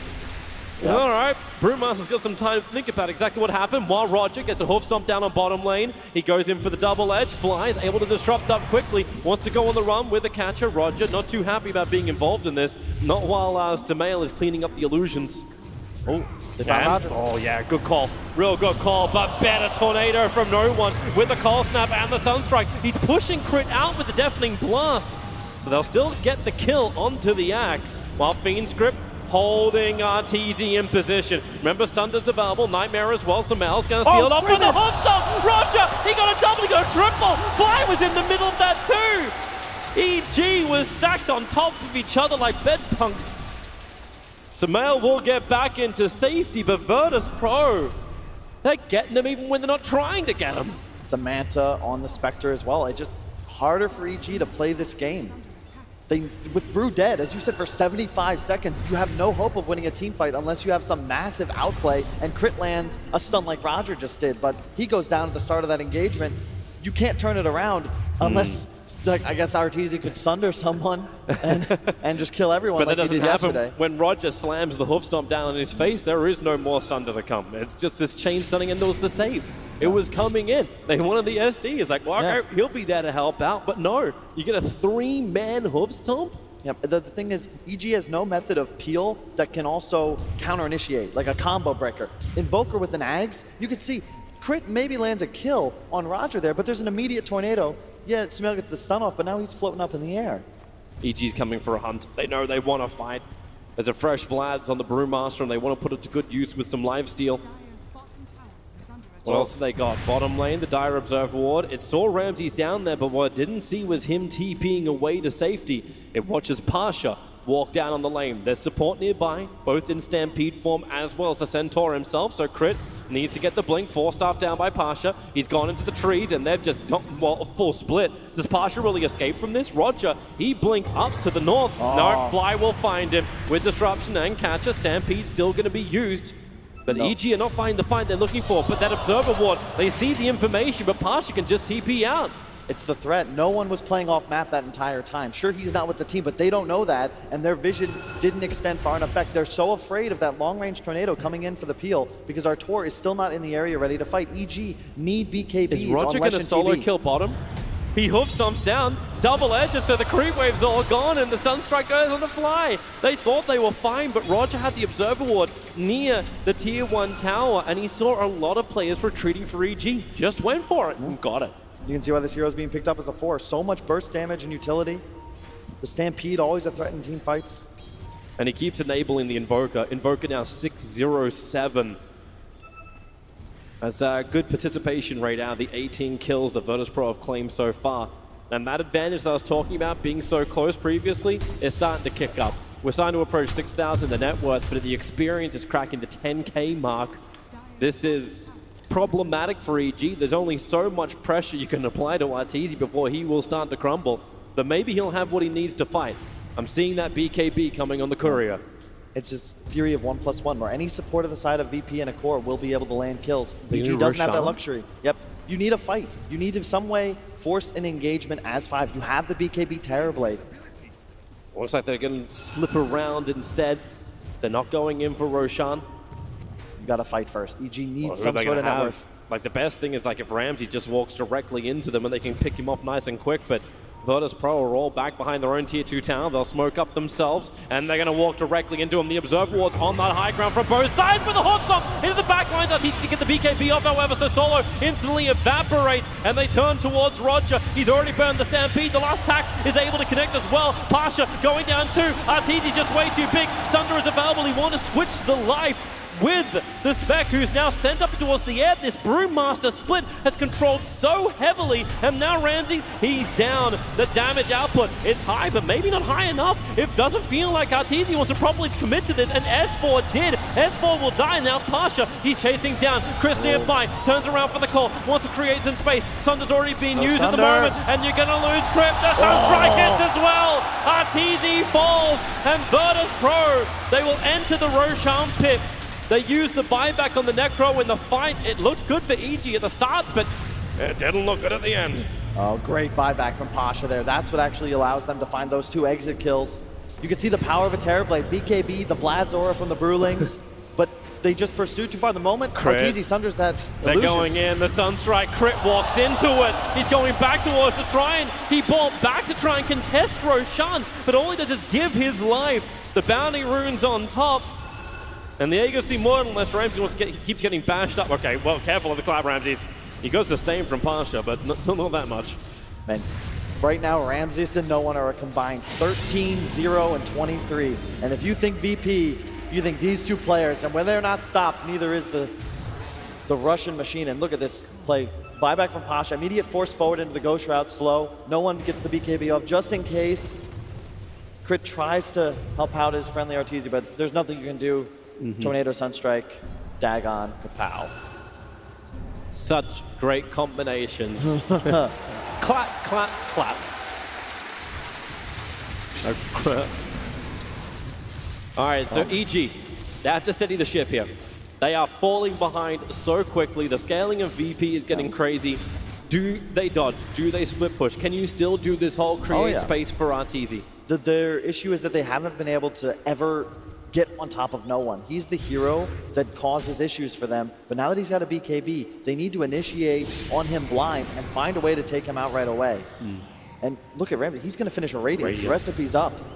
That's insane. They were winning those fights, and he had 4,000 dead gold on his hero. It's actually done. 26 minutes, 30 seconds in. It's already on the way on the courier. Yeah. Maybe once that BKB is also on Sumail, he can also get a lot closer, but it's not this aggressive Sumail. Like we've seen him in the past with the tracks going like Blinky All Scepters to always be up in your face. He makes it a rotation style hero, but he knows what he needs. He just doesn't have the game for it. Sumail, he's played Quap, he's played Puck, he's played TA in this tournament. Lesh, a similar style. You want to be ahead, and if you are, you look dominant, you can take over games by yourself. But when you fall behind, he was 6th in net worth around 10, 12 minutes in. Now he's jumped to 5th, but your damage doesn't scale. You're static. You need to be in fights for a long time to really deal maximum amounts of DPS, and you have a 10 armor barely and 1600 health, you're just going to die. Yeah, it means you need sustain from Sumail, and he's looking for the Shiva's Guard as his next primary item. So BKB and Shiva's Guard, I think he understands with the amount of death on the field that's been happening, Bloodstone is not the option you want here. And it's itemization for team fights, and that's where EG will continue to thrive. It's crazy to hear something like, oh, EG will thrive in team fights when you're up against a Centaur, who is one of the greatest disengagers, especially if he ever thinks about negatives. But for now, he's building Pipe, he's building Crimson. He's disabling so much of this damage that EG relies on to get the quick kill and move on to the next target. Arteezy had a pretty good time in that last fight, but until the end, they're looking for the call. Over towards Pasha. Solo's nearby, goes to the nightmare, and now, DD Arteezy. He goes for the big hit, but the Fiend's Grip, they've got to cancel Solo. The Reaper side comes down, now the kill. Axe is still dead so early on, but Arteezy is unleashed, but then again, controlled. Ramsey's right on top of him. Arteezy, the save is there from Fly, but is this save too late? Arteezy has no more life to give. Sumail is isolated. Ramsey is hunting him into the tree line. They just can't hit anything. They're burning in the Radiance. S4 is back to the realm with one Panda. The Pasha stays with him. The stuns are up, and S4's down. Evil geniuses. They just cannot stop the bleed of blue. And that was exactly how you want to play that fight if you're VP. Arteezy isn't confident like he was in previous games to hold that Sunder. And the moment he uses it, suddenly Spectre's right on top of him, takes him down. And when Arteezy, especially when he has the DD, is off the field, EG have no damage left whatsoever. And VP can just keep going now. We'll have a quick look at the fight while they're pushing the bottom. You can watch that in the bottom right corner of your screen, but the initiation. You can see, they initiate on Pasha, the Stampede, as you said, the force away, the grip. All of a sudden, Arteezy, half his BKB, he does no damage. He tries to go for a turnaround kill on no one, but he's not going to fall for that. Crit's out of the fight, he's dead already, so he's not able to turn around and provide any sort of lockdown for Artor to hit targets until they die when Sunder's down, as you see. It doesn't matter if you get disrupted, you just die, a little bit slower. It feels so split up as well, like, okay, like, no one gets out, but then he was like battling on the western side. It's like, well, okay, that just pulled another player from EG, while Sumail is further to the south away from the team, away from the tower, away from Arteezy. It just seems hard to stand together, and kind of rightly so. I said EG wants team fights, but it feels like their window may have shut. You still have a Brew, but, I mean, Roger has outpaced him, and all of a sudden, like, there's a Crimson Guard. Look at the HP pools on the VP heroes. 2200 on Spectre with the Dispersion. Invoker at 2K with the BKB. Necro 1500, plus the Stampede, plus Crimson. Plus the heal he's pumping out in the middle of the fight, plus everything else they want to just lacquer on top. It is just a beautiful time for the Virtus.pro team fight, and EG needs some kind of answer against it. It's also because both cores, all three cores on the side of Virtus.pro can increase their damage output with items. Leshrac doesn't really do that. He's still just all in on survivability because, as we saw, he's still a glass cannon. Arteezy's farm is critical, and it's his farm, it's even his levels. It's level 22 on Ramses, and Arteezy's level 17, 5 levels behind on your 1v1 positions. Even if the net worth may be close, they just sent the book out to Arteezy to try and repair this. It's not even going to the supports of EG. Yeah. And if you're Crit, you need to find an initiation onto no one. You've got to take out the Invoker. Pasha's still a threat, but he's being baited. Solo's always going to be behind him for a sleep to peel. Ramses has almost finished the heart. Like, his sustain, come on. And he continues to farm on the side lanes, and there's nothing EG can do about it. What are you going to do? Send an expedition to try and find the side lane farming Spectre? Not going to happen. But they have to do something. There's one smoke available on Fly at the moment. S4's grouped up with them. He's got Dust available, so at least they can try and nail down the Invoker, and he's going to be the biggest kill. No one's worth so much money. A 902 Invoker. A 9012. I just took away 10 of his assists. They happen fast. You can miss him. And in truth, if you took away the Sunstrikes, it might only be on 2 assists. Here comes probably a VP smoke. They're looking to mobilize. EG. Everyone's grouped up, and they know there's no vision. There are so many sentry wards across the map. You can basically just draw a line across the map for their sentry perimeter. Love this pickup on no one. Goes for the Lincolns. You can place that on any ally, ensure they can close the gap on TB. No longer a Sunder target. Bear in mind, EG's not out of this. We saw them with a 3% chance to win yesterday, and they capitalized to stay in this tournament. All it takes is one good initiation and one Sunder, and 2 heroes on VP are gone. That's the power of the Terrorblade.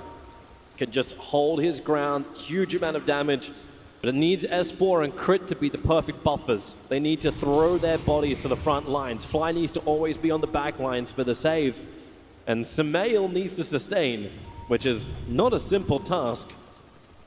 But at least he doesn't care about the Radiance burn once he's burned that BKB, doesn't care about mischance.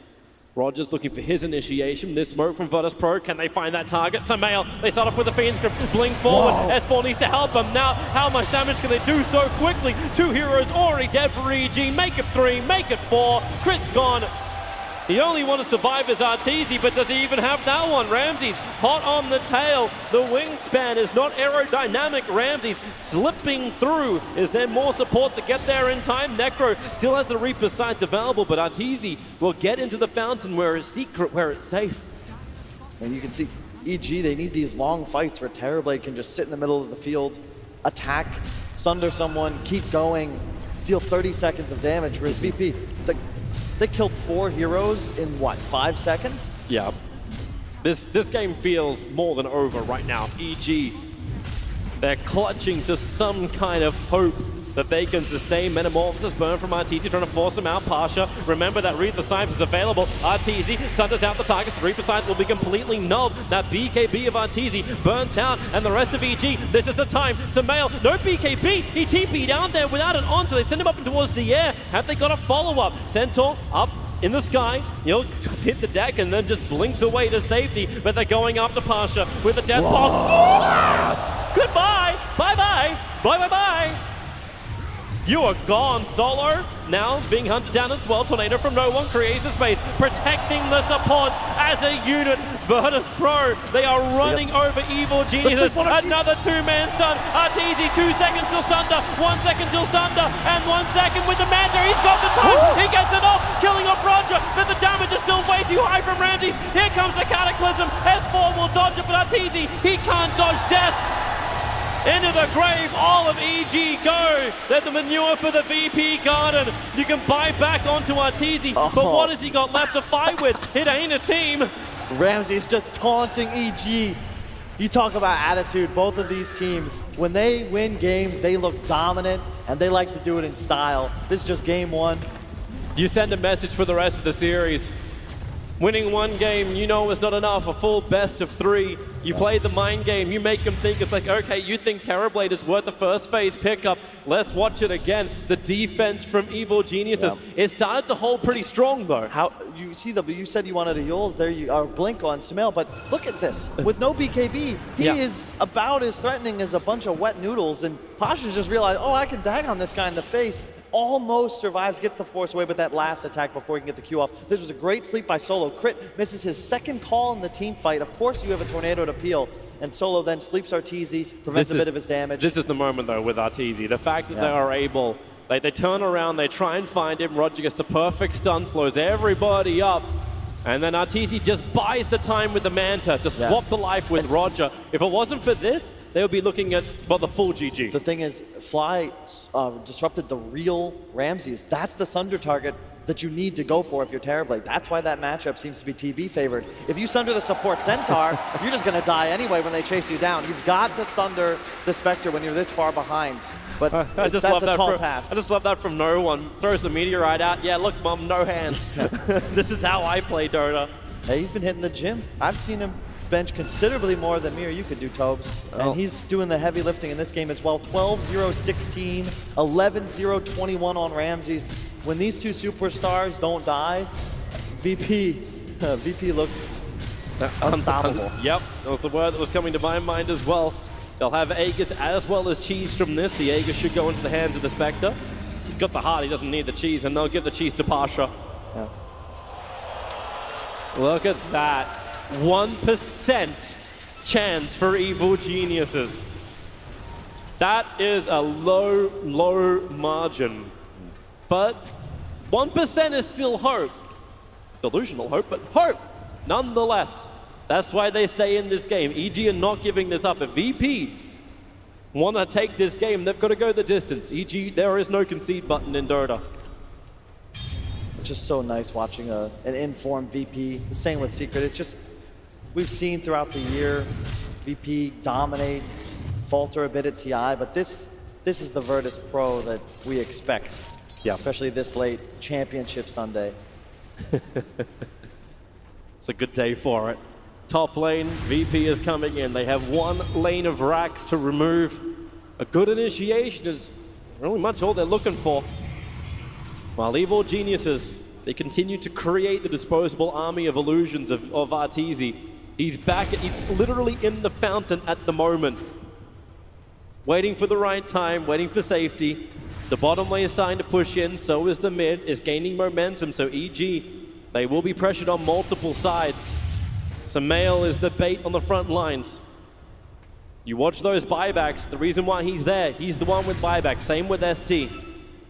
If they can get VP to at least burn some of these abilities on him, they got a chance. But then again, that's a Lotus and Lincoln And Ramsey's on the front line. That is impossible to go on. And a full butterfly just delivered as well. His damage output is unbelievable. They jump in. Pasha goes my the God. hit. Goodbye. But buyback is available. He'll return to the world of living. Reaper Scythe on cooldown for 2 minutes, so they don't have that ability just to slam down Arteezy anymore. And there's your buyback out from the SD. Ramsey's still being protected on the front lines. They alacrity him up, but just keep pushing into the tier 3 tower. Speaking of towers, Samael has to defend his tier 4 towers, and this is that split up. This is what VP wanted. EG cannot stand as one. Now Crit gets the call into the back lines, right on top of no one. Arteezy trying to bring down that Invoker. Can they get the man down? No, they can't. Cheese is available. No one. Definitely Blast tries to push him back again. Buybacks are coming in thick and fast. Samel needs to get away. Ramsey's hot on his tail, but the Cataclysm! It hits hard, and they brought him down. This really is the game. EG back to Fountain, but they're losing their top lane of Rax. The Aegis, the Immortal, and Cheese gets burnt. So what has EG got left in the tank? They need something to fight with. And this is the 4th game in a row you first picked Terrorblade. VP looks to have figured it out. Jump in. Again, another perfect hoof stomp. SD. Down so quick. Crit back towards the tower. Ramsey's not where he actually wants to be. Inside the fountain. Oh no, it's exactly where he wants to be. In EG's face, taking this game. Good game, well played. Virtus.pro in 40 minutes claimed game 1 of this lower bracket. Looking to get the matchup against Team Secret in the grand final. Yeah. They're one step closer to that goal. The only thing EG did differently in this game was the Leshrac. That's the only thing that's a bit of a different flavor on what they've been doing throughout this tournament. And VP looked more than ready to deal with the way EG wanted to play the game. They're always in 3 lanes. Arteezy's trying to split and farm, but you know, those deaths into Sunstrikes, there's not much you can do to prevent it. Yeah, he's the top net worth, but it's not like yesterday where he's doubling up the game. It's even. They never got any of the big net worth back. 29 kills total between Ramsey's as well as no one, and 0 deaths. They never got them. They never touched them. They were never close to grabbing those 2 cores. Yeah, they just completely dominant performance. Maybe a mistake when they took that bad engagement at the top Radiant Shrine, but other than that, it was flawless. just great from Virtus.pro. Maybe Terrorblade #1 isn't the way to go. Where is the way to go? Panel, guide us. Indeed, good question, Toby. Thank you very much, Toby, and of course Kyle with the commentary in game #1. We'll come back to them for game 2. But gents, thoroughly convincing performance from Virtus.pro. We were wondering which one of the curses was going to apply. Was it going to be the Virtus.pro can't beat EG curse, or was it the EG can't get to grand finals curse? I think we might have had a good answer in that first game. VP came to play some Dota. That was impressive. I don't think they had like a straight up draft win by any means, but they just played way better. Enabled all their core players. The fact Pasha gets to have a game when his hero is being countered like that was incredible. Yeah, I mean, comfort over counters, I guess. Yeah, I mean, I saw that Shadow Demon pick by EG. I thought it was perfect, and clearly VP planned it out. Like, I love to see drafts like this where I thought I didn't see how VP won, and then the Centaur, just the X factor. Everyone who got Shadow Demon ulti just got ultied away. It set up the Invoker Tornado counter initiation that happened top, and I don't know, man, VP, the Sunstrikes, like, there's so much you don't think about when you look at just the draft, and the way they played it was just flawless, and I think, honestly, I need to see S4 step up in the next game, because he had a good lane, and he died right when he hit level 6, and then there was like a crucial fight bottom that he wasn't a part of, so I think that he's kind of the X factor I want to see that will change the next game. And this was definitely a tough game for sure. Like, here was one of the moment here, which kind of just turns around the game here, or not turns around, but just solidifies their lead here. You know, most people would die here. He just plays around with them, and here to come even pulling out one of my favorite, and then they kill them all. And you know, from this point on, it's so hard to play. We see Leshrac being far behind, and you know, not getting a BKB in time. You know, it's like, how do you fight with Leshrac? That pick didn't work out at all. They were just so disciplined about saving Stampede for the Purge too. Like, I feel like so many Central players there are like panic. They're like, oh, my Invoker's in trouble. I'm just going to Stampede him away. But he waits until the Purge is there, then he Stampedes, and that's why the Invoker gets out and sets up that magnificent team fight. They know why they pick these heroes. Like, that's the beauty of it. We talked about it earlier on in the tournament when we see people like Nightmare ahead of time before the Scythe comes off, something like that, where you're like, you're not thinking about your purpose in the game. He knows exactly what his ult is used for, and he waits for the perfect moment, and that just shows like their idea of the draft. And that's like really impressive to watch, like how perfectly executed it was. Yeah, and you can't kind of have this game of Spectre. Like the reason we don't see Spectre first two is the hero has very weak laning, and he can kind of get stomped. He can't jungle as well as other carries, but when he has this kind of game, you know, this hero is one of the best. You can't let Ramses have this kind of game early game. You're just going to lose. Yeah, I mean, we highlighted the carries and the mids before the game, and obviously Virtus.pro have had the better of it this time round. RTZ a little bit quiet, somehow very quiet in this game. Not what we're used to seeing from them, from the rest of the tournament. Yeah, I think Arteezy played fine. You know, he's doing what he can this game, but when your Leshrac, your playmaker, gets shut down, I mean, it was a bit of an odd ninth pick when, you know, you're giving VP this last pick Invoker. It didn't feel like a great Lesh game. It didn't really feel like the hero had a clear purpose as well. The Necro, theoretically, you've already dealt with the Ghost Shroud. You've got Shadow Demon. You've got Brewmaster. You didn't need to double down on this magic damage to try and counter him. So they must have had some other idea with Leshrac, maybe being good against the Spectre, but it did not work at all. Yeah, it comes back to what I was saying, comfort for VP rather than the counters, because the counters seemed to make sense, didn't they? Yeah, they picked Spectre into Shadow Demon Terrorblade, and they just knew, like, I feel like the idea of the Spectre is a carry that fights mid-game, and they know EG is just going to fight you 4v5 without the Terrorblade. RTZ is just going to hit creeps, and they took advantage of that, winning every mid-game team fight, and the game's, like, already over by the time RTZ is a hero. A lot of questions for Evil Geniuses at the break as well. We surmised yesterday when VP decided to let the Wisp go, or both teams let it through, to be fair. We talked about the fact they won't make the same mistake against EG. Do you feel like it needs something like that for Game 2 for EG? I don't think they're going to Or have they got a deeper pool? Yeah, I don't know if they're going to change a lot. I feel like they're still just going to go for Terrorblade. They're not going to get a Wisp for sure. So, I don't know. You just got to... You can't lose the lane so badly against VP. Like, I don't know. They might take away Solar's Bane, I think. That was the one hero Seeker were banning every game. It just, that was what was setting up all these Sunstrikes across the map in the early game with the help of some Centaur and Suns and Necro ults, but he's just too good on that hero. And I know we think Terrorblade's broken, but I actually think Centaur is by far the best hero right now. Like, it's just, even when it loses, it looks incredibly powerful. And I can't imagine any other hero doing nearly as much in the game as that hero. Do you feel maybe EG try and take that away? I feel like they should either take it away or just take it first. That's my opinion, but maybe they're just prioritizing Arteezy's hero higher. That might be their downfall, because like that's Centaur. We've seen a lot of success from that Terrorblade, and particularly Arteezy on that Terrorblade throughout the tour. So it kind of makes sense, doesn't it, that they want to prioritize it. Against NIP, though, NIP was taking Axe, and then EG was also getting Centaur with it, so it made it look even better, I think. I think they felt they were in a tough spot because that was the only big carry left. Both Morphling and Arc Warden were banned. PL just hasn't felt like he is one of those top 3 carries anymore. So they're like, well, if we don't pick TB, they're going to get a TB plus Axe. And I think they just felt like that was something, you know, they're not in their comfort zone if Arteezy's not on the TB or the Arc Warden. I mean, there is the other alternative, which is what Secret did in their game, which is you don't ban any of the big carries, and you hope that they don't ban any of the big carries, and then it's like a free-for-all to who picks what. Yeah, it's tough because I think VP plays Morph way better than EG. Right. And that's just something I don't think is really in EG's repertoire. Yeah, Arteezy can play the hero, but it's not their bread and butter. It's like a team thing, though, like playing around the hero. Like I mentioned, like before the first game, like VP just plays much more aggressive, much more mid-game focused, and Morphling suits that much better for VP than it does for EG. Hard to pick out an MVP on this particular game. Luckily, we don't need to because it's a series MVP. Ramses 15-0 and 24. No one 14-0 and 19, and Roger in on 27 of the kills as well. That is pretty scary. Like not being able to kill no one or Ramses, not even once. Like if they have this kind of start, you pretty much always lose. So crazy amount of damage on those heroes as well. So fantastic first game for Virtus.pro. Obviously puts them in prime position now to make the grand final. Are they? I saw Peter's post this morning. I don't know if you saw PPD's post about playing with a standout. I think it was very enlightening.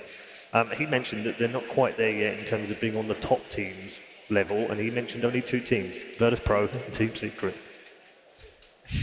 But you know, when EG was playing, he was also tweeting his support for them. You know, he wanted to play EG when they were he was cheering them on against LGD. So.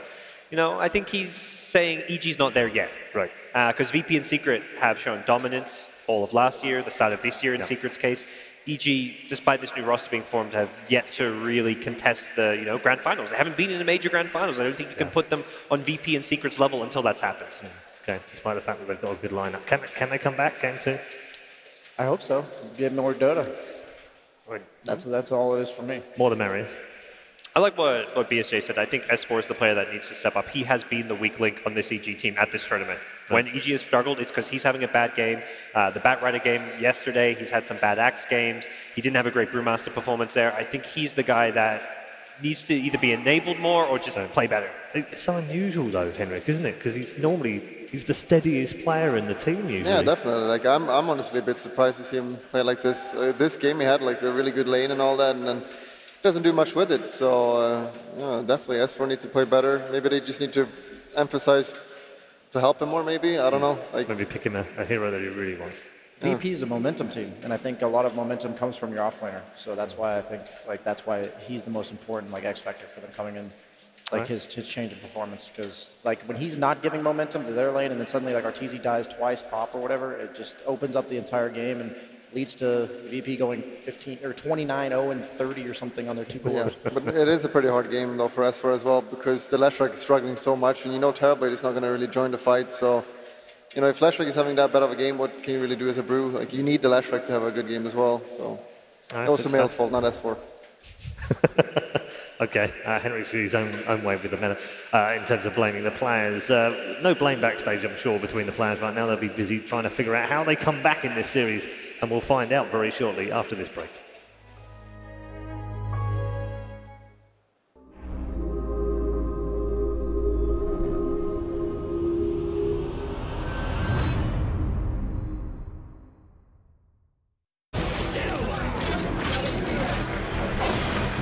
+10 finger speed, +10 reaction time, -10 mic abuse. Order KFC delivery and power up your game, and enjoy free cheesy wedges when you order via the new KFC app. Visit the KFC booth for freebies and cool prizes. Over time, new generations of Predators were optimized with state-of-the-art technology. Go forth and conquer.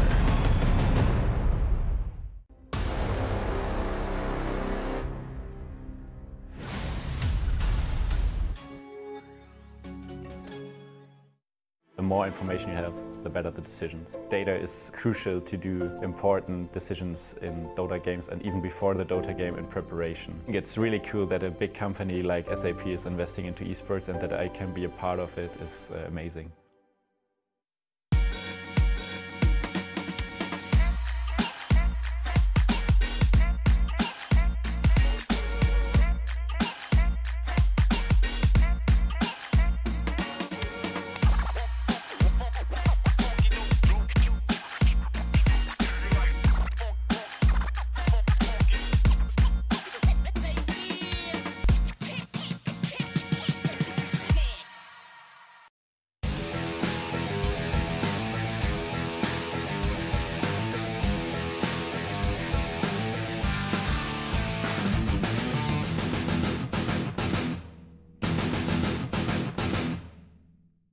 Gaming industry has been transformed.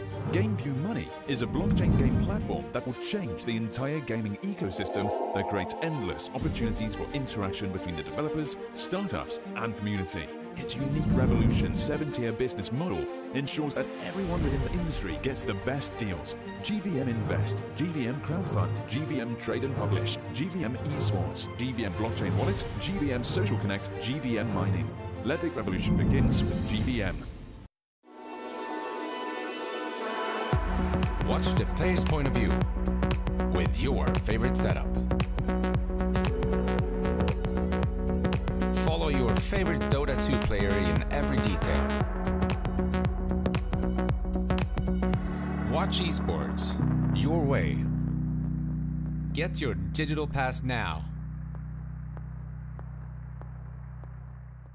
GX50, GX50. More insane than a laser llama who's crazy about K-drama. Stream and game like crazy. Say my name, call me maybe, sorry. And snap like mad, meow like a cat, spam your group chat.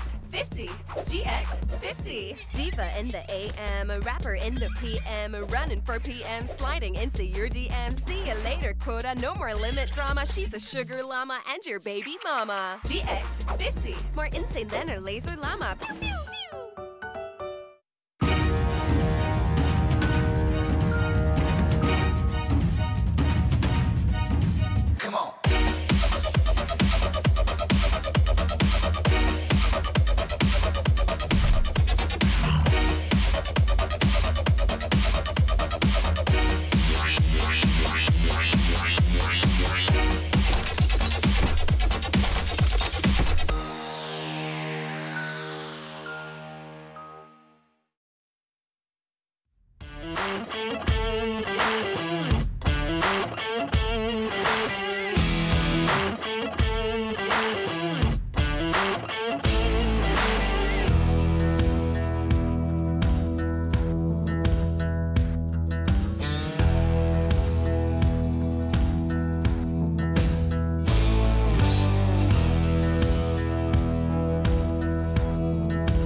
Welcome back to the Kuala Lumpur Major. It's time for game number 2. The draft just around the corner. I tell you what, it's a little bit chilly in here because the air conditioning is pretty damn good, but it's hotting up now because we're getting to the very business end of this tournament. A champion will be crowned at the end of the day. Team Secret are awaiting the winner of our lower bracket match between Virtus.pro and Evil Genius. And if you're just joining us, you missed a bit of a beatdown, frankly. Virtus.pro were terrific in game 1. And I guess they'll just look to do the same thing again. There's no need to change anything up as far as they're concerned. Pick strong lanes, have a good start, get things snowballing. They're the aggressors, and EG's the team that wants to sit back and farm. Yeah. And that's what VP have to do to win this series. Yeah, and from EG's point of view, what do you think they're discussing coming into this second game? What do they want? I think they're discussing how to enable S4. Like he was talking about, it's not just enough to have like a better hero on S4. It's talking about the mid lane, talking about like what the supports are. Like the problem with a hero like Shadow Demon, it's a weaker laner, you know. Yeah. And so he's gonna, even though he had a decent lane on Brew, you don't think like I'm gonna have a Shadow Demon help me gank or whatever with the Brew when he hits level 6. So I just think that that's what they're thinking going in because they know their job's going to be to give RTZ space to farm. And that game just didn't have it. That's been the key to their success throughout this tournament, isn't it? They're playing around Arteezy no matter what he's playing, whether it's the Terrorblade or something else. They're all playing around him. I think back to some of the games where Samao has been jumping in the way to get to save him. We saw it in that game as well, where S4's trying to jump in the way to save him. It's playing around him again, but it's got to be done better, surely. Exactly. He's not a part of the game for the first 20 minutes, so I think that they just have to get there. They struggled yesterday against NIP, and not to take anything away from NIP, but if you give VP the similar leads that they gave NIP yesterday, they're not gonna give it back. Yeah, I mean they came back in what, 2 of the 3 games, didn't they? From a long way back in one of the games, I know. So, absolutely. Yeah, it's interesting. Henrik, what are your thoughts on the second game? I don't know. A team like VP is, when you get a lead, they don't let go. Like, it's very rare, like these kind of top teams, so you don't want to get a bad start off the laning stage. I wonder if EG will maybe ban something different, maybe ban out the Bane. I think they need to draft a little bit different as well, like the first 2. You need to prioritize the Centaur. You can't just pick Terrorblade every game. Like, it's not going to work out, not against VP. So just switch out the bans a little bit. Yeah. First 2 needs to be a bit different, and that'll be fine. You're all in agreement with the Bane ban, right? I mean, it was something that we saw other teams, Secret in particular, ban the Bane out. They know that Solo's great on it, and he's very much an enabler on that hero. So ban it out now for EG? I think so. They're not willing to normally first stage any of his other heroes, so then if VP end up with the TB, you can then ban the Dazzle second stage, so I think it is a very value ban. Okay. Nothing so far from EG. Morphling and Phoenix were both banned in the first phase last time. Virtus.pro have stuck with the same opening ban as well.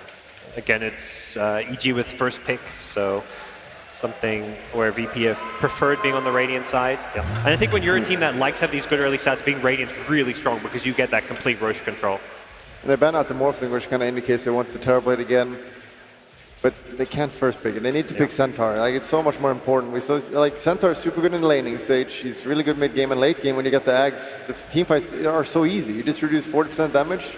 You get a refresher shard at some point as well. It's like you don't lose fights. Average game length here, by the way, 41 minutes and 22 seconds. That's on average much higher than it's been over the last 6 months. Yeah, very long games. I'm sure that will be changed in the next patch coming out. 12-minute average time games. Yeah. Who knows? There's the Centaur ban. Oh, interesting. Yeah, because we talked about the fact that whether they would ban it or first pick it. Will VP respond with the Terrorblade ban? Maybe their idea behind giving them Terrorblade was thinking Centaur was worth the trade. Yeah. What was EG's third banning game 1? It wasn't that, and it wasn't Bane either. Phoenix, Morph, and so long ago, guys. Tiny maybe, or Enigma? It wasn't Tiny. It was Enigma. Yeah, Enigma. Enigma is the other one they've left in. They also like it as well.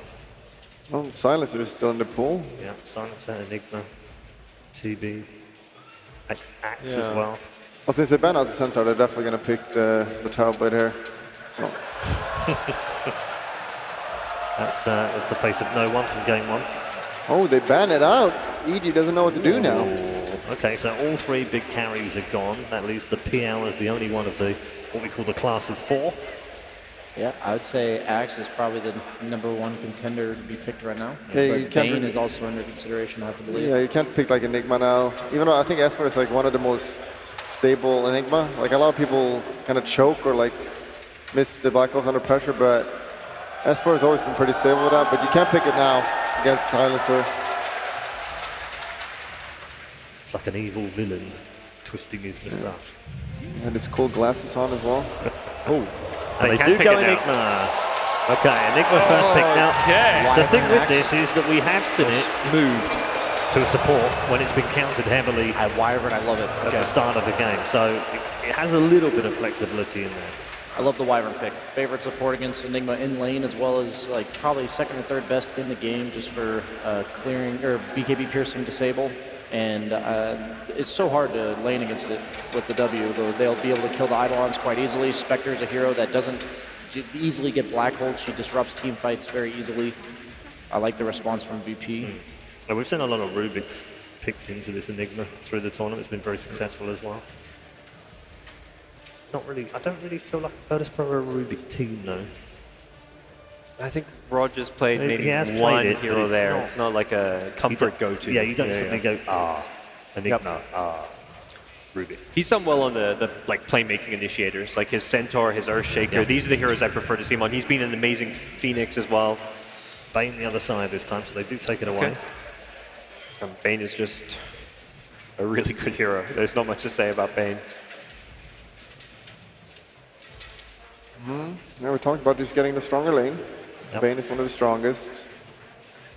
Not sure why they don't pick up the Silencer. I think Silencer is good for both teams, honestly. But potential ban in the second phase. I think now you're not looking at Silencer though with Wyvern Bane picked up. These are your 5s. Yeah. I just see this game going super late game, and then even though you went to Wyvern, you're gonna have Enigma with Black Hole, BKB, Lincoln. Yeah, but you can play around buybacks, Aegis, these other ways of dealing with the black hole potentially. Wow. Okay. Weaver's still in the pool. They're still scared of the dazzle. VP. Yeah, so the grave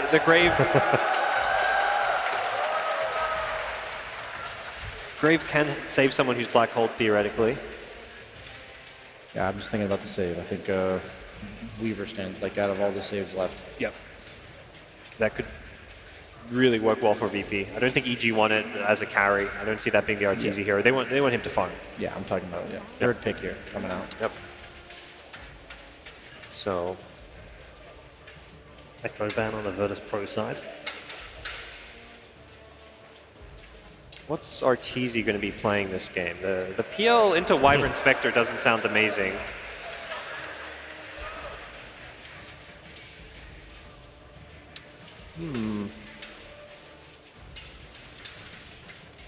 Don't forget about Axe. That hero's still in the pool, despite...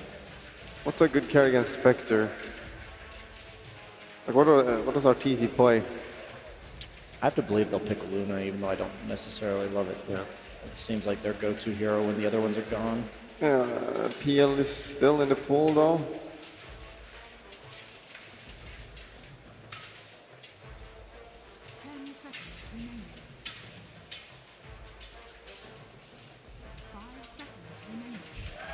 Wow, I love you too. Call me. Maybe.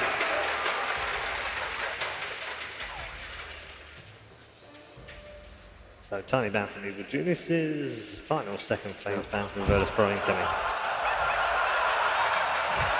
I think you're not watching live, so. Oh, the old TI memories. This crowd got the freshest memes of any audience, honestly. For EG, they're just really targeting these strong laners, like Tiny Dazzle. They know VP's a team that wants to have a great laning stage. Even when they're first to picking Spectre, they're looking to win at least 2 out of these 3 lanes. It's a long time in this second phase, and Storm is the ban again. It was in the previous one. There's the Rubik. Well, it's pretty obvious, honestly. Let's go. It's a counter against Enigma. We've seen it so many times. Oh, we talked about it before. He doesn't plan a huge amount. There were some smiles and cheers, and I think most were coming from the casting desk when that one was picked up. Yeah, I wonder. Toby won, casting a match with an Enigma and a Rubik in, and a potential 5 black holes with refreshers.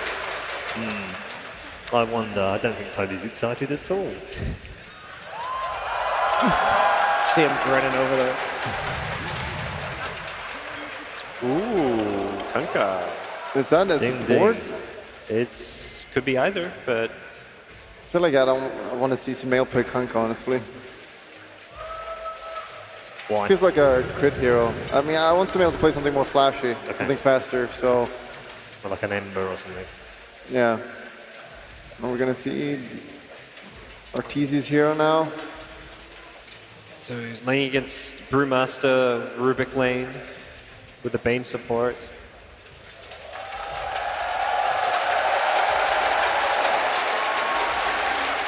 Is it that crazy to pick Slark? I was also thinking about Slark, but Slark is so bad. So bad.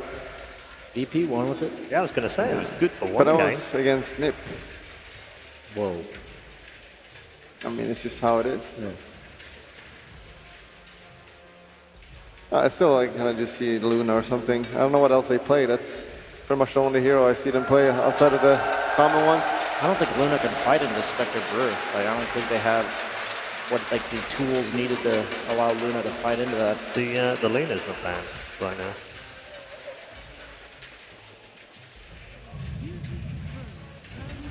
Wow. I like that pick.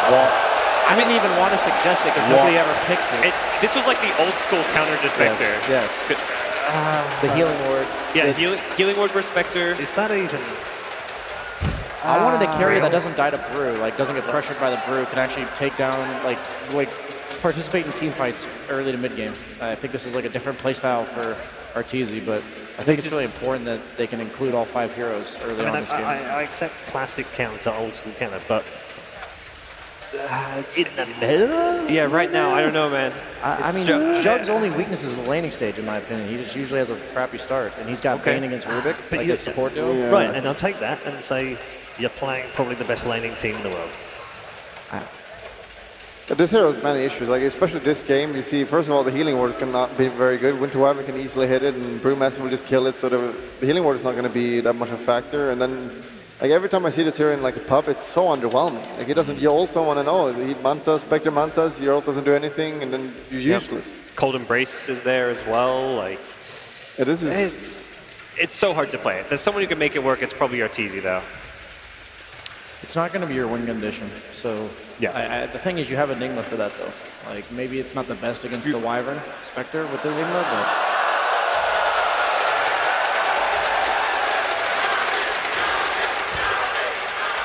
but we often have this when we come to Southeast Asia, by the way. If you're not familiar with this, Brian, we go to stadiums, and at some point during the tournament, the crowd will chant Na'Vi, even if they're not actually at the tournament. Even today, with that Dandy no longer on the team. Dandy's not even on the team anymore. Yeah. I admire consistency. Yeah. No. Yeah, I think you need Sumail on something explosive that can be a win condition here, like Brian said. What are the lanes right now for these 4 that we've got? On which side? What, on Evil Geniuses? I think it's Bane, Jug, and Kunkka, Enigma. Yeah. We'll just go back from Mirana, maybe? There you go. They go for them. Okay. They go for the flashy Ember. So, the Kunkka is a support? Yes. Yep. Yes. I like Monkey King a lot for VP. Yeah, they haven't got good control for this Ember right now, which Monkey King doesn't really solve, but it does give you that lane winner. The issue is they're going to maybe dodge the lanes then. We could see like an Enigma go mid. I wouldn't mind. Did they ban Invoker? They didn't ban Invoker. I could see Invoker again, honestly. BSJ, my man. First prediction corrected the turn. Well, he's tied with Don't worry, there's one coming up you can get wrong. we can set the score back to where it should be. All right, another intriguing draft between Evil Geniuses and Virtus.pro. Game is just I'm just waiting to see what those lanes are going to be. And it does, yeah, it's crit on the Kunkka, okay. Do they send Enigma mid? Yeah, I think that's what they're toying with a little bit at the moment, aren't they? Send like Ember to the offlane against the Spectre maybe, right. or Jug put up there. S4 in the middle. That's pretty yikesy. You might need to though. Like otherwise, how does Ember have a game if he has to lane versus Monkey? Yeah, that may be what it is. Right then, gents, let's start at the other end this time. Gods, tricky drafts. I refuse to believe in Jug. VP. Wow, okay. No Jug believer in the first position. What about the middle? Jug's one of my favorite heroes. I think S4 is ready to step it up on Enigma. I want a game 3, so I'm going with VP. Okay. that made perfect sense. Henrik. It's pretty easy. I've realized that BSJ is always wrong, so I'll just go with VP. Easy prediction. BSJ went EG, didn't you? No. Switch no, it. See, he was just trying to catch you out. Oh. They're just trying to be tricky over here on the panel. Gents, I got baited. I'd imagine, Toby, that you are, on a scale of 1 to 10, you're probably at 463 excited right now for another Rubik Enigma game. I'm about as hyped as this crowd is right now. Like, Kyle and I have had the pleasure of casting 2 series already, 2 games this tournament, where we had an Enigma versus a Rubik, and in one of the games we had a potential for 5 black holes in 1 team fight. So yeah, I'm happy. Yeah, I figured you would be. Enjoy, boys. Bring us your best. Thanks, Paul. Thanks. Kyle, again, let's think about our draft. The panel went heavily in for Virtus.pro, even though BSJ gave every single reason why EG should win, because he wanted a game 3 and still went VP. How do you swing on this? It's a really cool lineup, and I think EG has the tools now to make moves in the mid game like they did in the previous series, or previous game. VP now is the slow, ult-dependent, team fight reliant lineup. EG, you have Sumail Ember. The only way I see him not taking over this game is if he gets absolutely crushed in lane by Monkey King, but I just don't think that's going to happen. And he's going side lane items. I love this. They're gonna put S4 mid. This is perfect. This is exactly the way I think EG wants to lane this. It's gonna be very important that they try and disguise their lanes, because an Enigma might lose to Monkey King, but you'll trade and out-level him.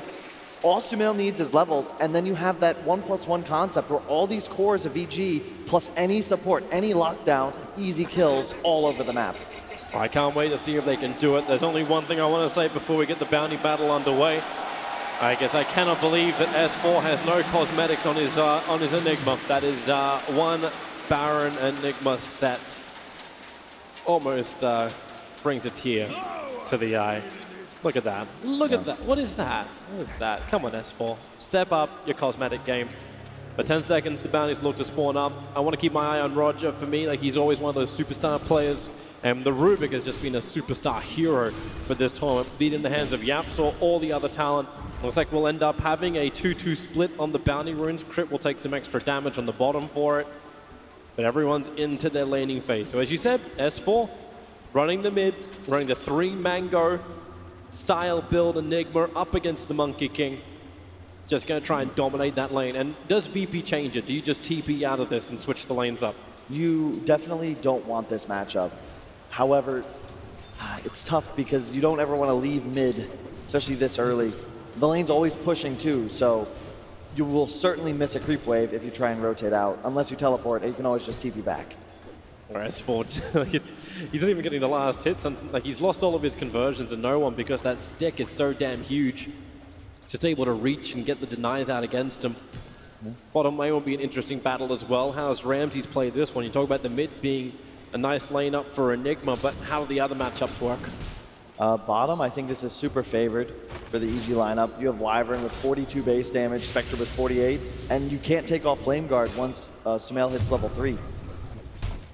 Pasha's got to be a little careful. Yeah. And we doubted the Jug. This hero is not very good right now, but when you hard counter the enemy core and you have a super favorable matchup against the enemy offlaner in lane, why not? Yeah, if you can make it work. Sumail's getting zoned down right now by the Winter Wyvern. No Arctic Burn level 1. He went for the Splinter Blast. Just trying to be a real pain, and Sumail is tanking it pretty hard. He's still got a salve available. That's why the Spectral Dagger flies forward, hoping to cancel it. Ramses does not get lucky with it, however.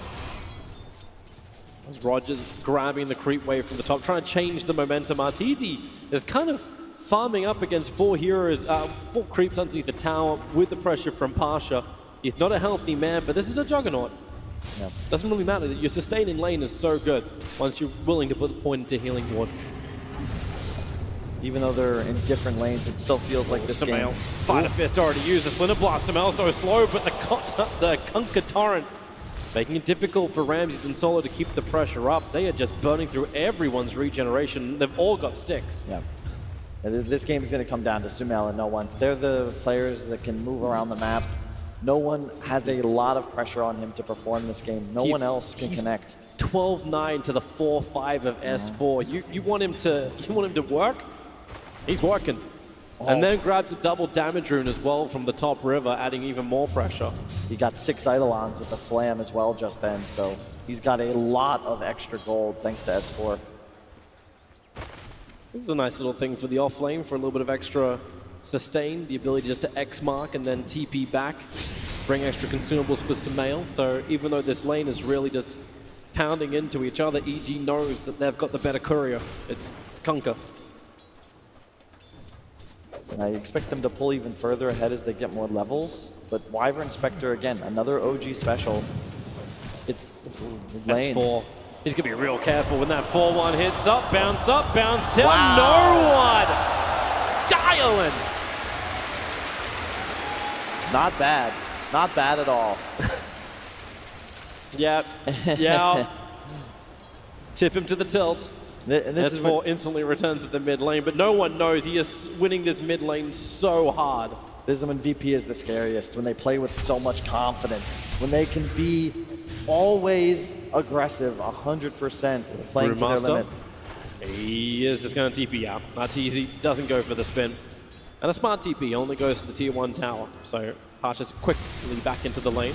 While on bottom, Sumail, not a healthy man, looking to run out of here. Doesn't have the Flame Guard security. He's going to sprint. Oh, the Splinter Blast from Solo. Potentially could have dodged it with Sleight of Fist, but needed more than just Solo there to make that work. On Virtus.pro having a good start to their laning phase. Harsh has kind of gone bush. And just a difference in style. Sumail buying boots at the side shop, whereas Ramses, he's going to almost finish his Aquila and bought him extra regen. Sumail doesn't really have the strongest laning power down here until he gets more items and levels. Level 5, level 6 are his peak. Top though. Roger's got the haste rune. He was looking for initiation S4, but S4 is being very, very defensive. So he doesn't get the opportunity, so instead Roger comes down to bottom lane. And he'll be able to catch up to Crit to work with Solo. Arctic Burn's up 2 if he wants to try and turn. He baits it in, so Roger, haste rune, close the distance, and this is a very, very dead Crit trying to battle for the 5-minute runes. Ramses will move over to a nice double torrent, and Crit just wants to escape, but it will not happen. Pull back in, he'll go for the rune. Roger stands right on top of it, and Crit, they're just playing with their food. And Ramses gets the last hit. VP, the best in the world at ensuring that their cores always land the kills if possible. And with a performance like they had last game, you can probably imagine why. Yeah, the 0 deaths. That's the way you look at it. So far, they're keeping that up with no one in Ramses. A kill apiece, or deaths to their name, and then being efficient with their shrine. Able to get both the mid and the supports regenerated up. Because this does give a little bit more space to S4, who's starting to gain some of these levels. But when does EG actually have aggression? When do they have a play to make? It's all about the levels. This game is perfectly fine for EG, even though they're behind in the lanes. Arteezy's free farming, and the issue with Monkey King as a core is that you don't have that innate survivability. You have no tools to defend yourself if you're jumped on, and sure, you beat an Ember every hero in this game in lane. Oh, Arteezy just solo kills Pasha. Yeah. And that's exactly what could happen to no one if he's ever stunned out in the open. They're going again. X marks the spot onto Roger. Doesn't want to allow Crit to get the torrent combination, but with Fly rotating in and the Searing Chains, Sumail holds Roger in position. And the core gets the kill. They can back up and shrine as well. S4's gone jungle too. So he'll be able to claim some of it. You got a Flying Courier with DD headed top. That's, yeah. It's a Monkey King. He'll bounce up, bounce down. Arteezy has spin. He'll move back underneath the tower. No one. He's going to taunt and stay with him. Where's the TP support? Arteezy jukes it with the Quelling Blade. But of course, you got the Boundless Strike. Slow him up with the clap, with the hit. And damn. At one day, that like 7.20, they take 10% off the stick's length. Yeah. I mean, no one just embodying the Teddy Roosevelt philosophy. Speak softly, but carry a big stick. And Arteezy just got the business end of that. And I don't know if you really had a move there. He had to pray for a juke, but really well played by no one, ensuring he lands the stun just for the proc. And then a Of course, he's able to finish with one more touch. And looking now for just a kill. eluding the gank. Or is he? Yeah, they have Black Hole available. Rubik's nearby, doesn't have level 6. S4 just comes in closer, and he grabs both of them in the Black Hole. No one's the one they want at the very beginning, but they still haven't got him. No one trying to bounce away. The damage from S4 will be able to finish the job. Arteezy, no Omni Slash available. Solo tries Splinter Blast, slow him down. Spins up for Arteezy, but he needs to close the distance under Roger, which he just could not do. But the Monkey King, the #1 net worth hero on the field, does die. And you can see it's just very difficult for no one. Once he's exposed and he catches a couple of stuns, Monkey King needs stacks and the ability to play on the offensive in fights. And the way EG's lineup works is going to be constant tempo. Ember, Kunkka, tons, Enigma, all these easy, cheap stuns. Sumail needs to get the hell out of here. The bounce down, Sumail, he's got Sleight of Fist by some time, but once no one hits so quickly, he doesn't even have an Echo Saber, he's building into that, but he still gets those Jingu charges up so quickly. Yep. This is the first time I've seen a Monkey King that wasn't mid-1 play this offensively out of the mid lane. Like, this is how we needed to play. I questioned how VP planned on influencing the other lanes, but obviously no one, because that's my job. He's made kills now on both cores and both side lanes, and now he's mid. Okay, sure, that's a support, just dive it. X mark something, Crit try and juke it in the tree lines, bought some time, Fly's gonna arrive, Crit, the bounce up, he'll still go down to the Fade-Bot of Roger. There's no one. Takes to the trees. What if you're going to be playing a high-level Monkey King against this sort of competition? It's all about utilizing your stacks. So he gets the kill bottom and can immediately look to dive mid because he still has 3 Jingus. You can see the damage that outputs. He's going again. Slap him down with a Boundless Strike. Bounce in as well. S4 needs some space. The Maleficent stun will buy him a little bit of that. Up and away. No one. Can he reach him? Roger. He doesn't have Fade-Bot available. S4 back to the tier 2 tower. He'll get into safety range. No one Maleficent. No one. What have you really got? They've got the support. S4. He's away to safety, but the damage from the tower is way too much. S4 actually claims the kill. Then into Omni Slash. Goodbye, Roger. Solo dive the bottom lane in the meantime. And all across the map, EG are finding the kills, and now they actually have the advantage in Golden Experience. Yep, this is super good for EG. They just have the ability to control pace from this moment on. It really just takes that one mistake, and all of a sudden, VP, if you're not fighting with Wyvern, Brew, Spectre, Haunts, I mean, even a Monkey King, you need these to have the power to contest EG. But once again, they're the team this game that can be in and out so smoothly. They don't risk any big cooldowns. They can always dive. And how do you kill a Juggernaut in this game? Your only BKB canceling disable is going to be that Wyvern ult, and that's also what you're counting on for the Enigma. Yep. This is just the power of the draft. We'll have another quick look. S4 on the run. No one just willingly tanking so many hits from the towers, and it's just the conversion attack. Flies after him, kills him off. We can come back to the world of the live, and that's with Winter Wyvern getting dived out. They were hunting him for a while, but the Brewmaster split's already been committed. Juggernaut has no escape from this unless Sumail wants to help him out. He's already been pulled back in again. And then they move towards Fly. Send him up with the Storm Brewing. He'll hit the ground right on top of his own Observer Ward, and man, no Fly. Okay, well, he'll make him work, but still dead. Meantime, mid-tower, that's an HOD Enigma. This is the power of the hero. This is why it was banned by EG first game and first picked here.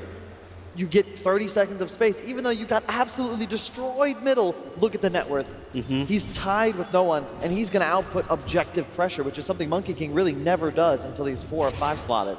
Make the most of this game, everyone. I highly doubt the Enigma will get through the ban phase if we go to a game 3. So enjoy it while it lasts.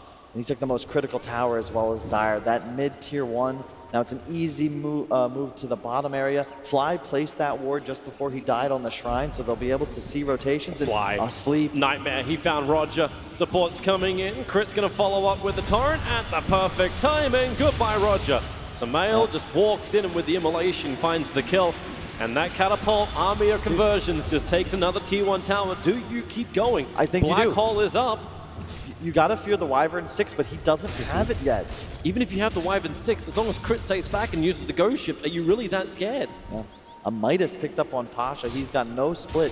VP certainly gonna look to take this game late and win their game around Roche, probably like 3rd or 4th because they're massive team fight. It saw the tree stacked up, but Sumail Spirit doesn't jump close enough to actually break the tree. The Monkey King does not get stunned out, but S4, he just keeps going. Virtus.pro unable to get into position while they're worried about losing a hero fly. Okay, he'll just walk into two. Nightmare one, Fiend's Grip the other, the follow-up stun, but here comes a ship in from Crit, able to connect onto him with the Midnight Pulse. They're burning through. The two heroes, Ramses has joined the fight. The bottom tower still going down to the catapult, and with the hold, there's the stolen Fiend's Grip on the Rubik. They'll find the kill and the denial of the tier 2 tower on bottom lane. I would have liked to see S4 drop his Midnight Pulse a bit earlier just for that area control. I think that tower is worth far more gold than maybe an extra hero kill. They have so much vision now in this bottom area of the map, and pretty soon Arteezy's going to be able to play there. He's rushing Battle Fury. I think that's the right choice. Both teams looking to ramp up and ensure that they have the power to scale into the late game. Yeah, but EG's having a lot more space than they did in the previous game. Like, even with the tier 2 tower being denied, yes, they would have liked the gold instead of a kill, but it's the real estate that Virtus.pro is losing out on. No tier 1 tower in the mid, all tier 1 towers on the bottom gone. Many times we've seen the Dire side just control that Southern Radiant jungle, but where does EG fight? Directly after it. They'll come underneath the Observe Ward, and Ramses knows he's got to get the hell out of here. Observer up from EG, Solo's underneath the tower, and they may as well just dive to kill him off. Yeah, I mean, he has vision of them. Yeah, he But definitely he's level does. 6, and that's a haste on Sumail. He's got no TP available. Well, Side of Fist is going to miss. Solid just juking on the hillside, but Sumail, he'll walk up to him. Thanks to that haste rune, there is no escaping for the Winter Wyvern. He's got Curse available, and that's the reason why EG is so heavily split. Just let Sumail do the work. Yeah, and I feel like Sumail's going to go off this game. If there's anyone that's going to style for EG, it's going to be the side lane this game, but the superstar mid. I don't think they have enough to deal with Ember until they have a Hex on somebody. Gonna try and fight him up on top lane. Pasha didn't really go many combat items. He went for a Hand of Midas as his first item, but he's watching Sumail pushing the tower.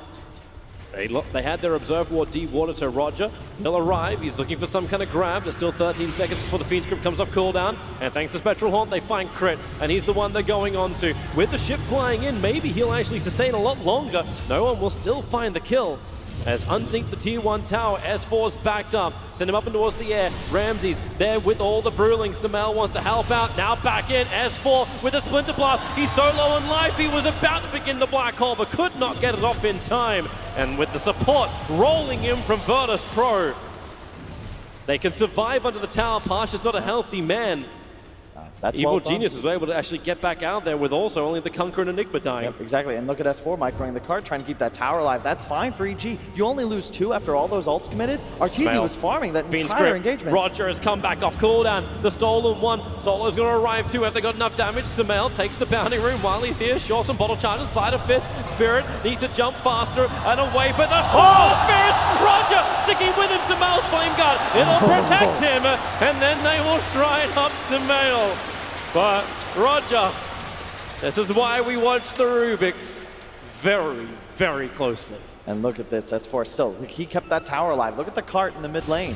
Really great HOD control, and now look, Sumail's going to take that camp along with this huge creep wave. That's going to give Ember level 10 all of a sudden. Crit's going to find Rubik running up the high ground. Well, here we go again. Send him up, slap him down, and the ships come flying in as Roger doing his work. Arteezy, he doesn't actually have the mana. Actually, he does, yep, for Omni Slash. If they want to try and go on this, Arteezy putting down the healing ward to begin with. Now he's actually short. One charge is up, but he didn't get the Omni Slash off with no one arriving. They get the kill onto the Juggernaut. That was a bit unwise. The issue with Jug is once you blow that spin, you just all of a sudden have this red X on your back, and the enemy side knows that you just die if they're able to land pretty much any ability on top of you. S4 does get top tower in the meantime. Yep. Sumail invis, hunting middle, has the regen bobbles as well, but only 2 remnants. He just found Solo. He'll only need 2. Starts it off, up and towards the air, but that's the reason why the Searing Chains are up, and Spirit forward. Solo cannot make it down the hill and away from Sumail in time, but Sumail playing on the edge of his mana, but with the regeneration room bottled up, he is good to get back to full. Arteezy stealing the mid wave from him, like every true carry should. He's number 1 net worth and still needs to get that last item, that Demon Edge, to finish up the Battle Fury. Yeah. Then that farm rate massively increases.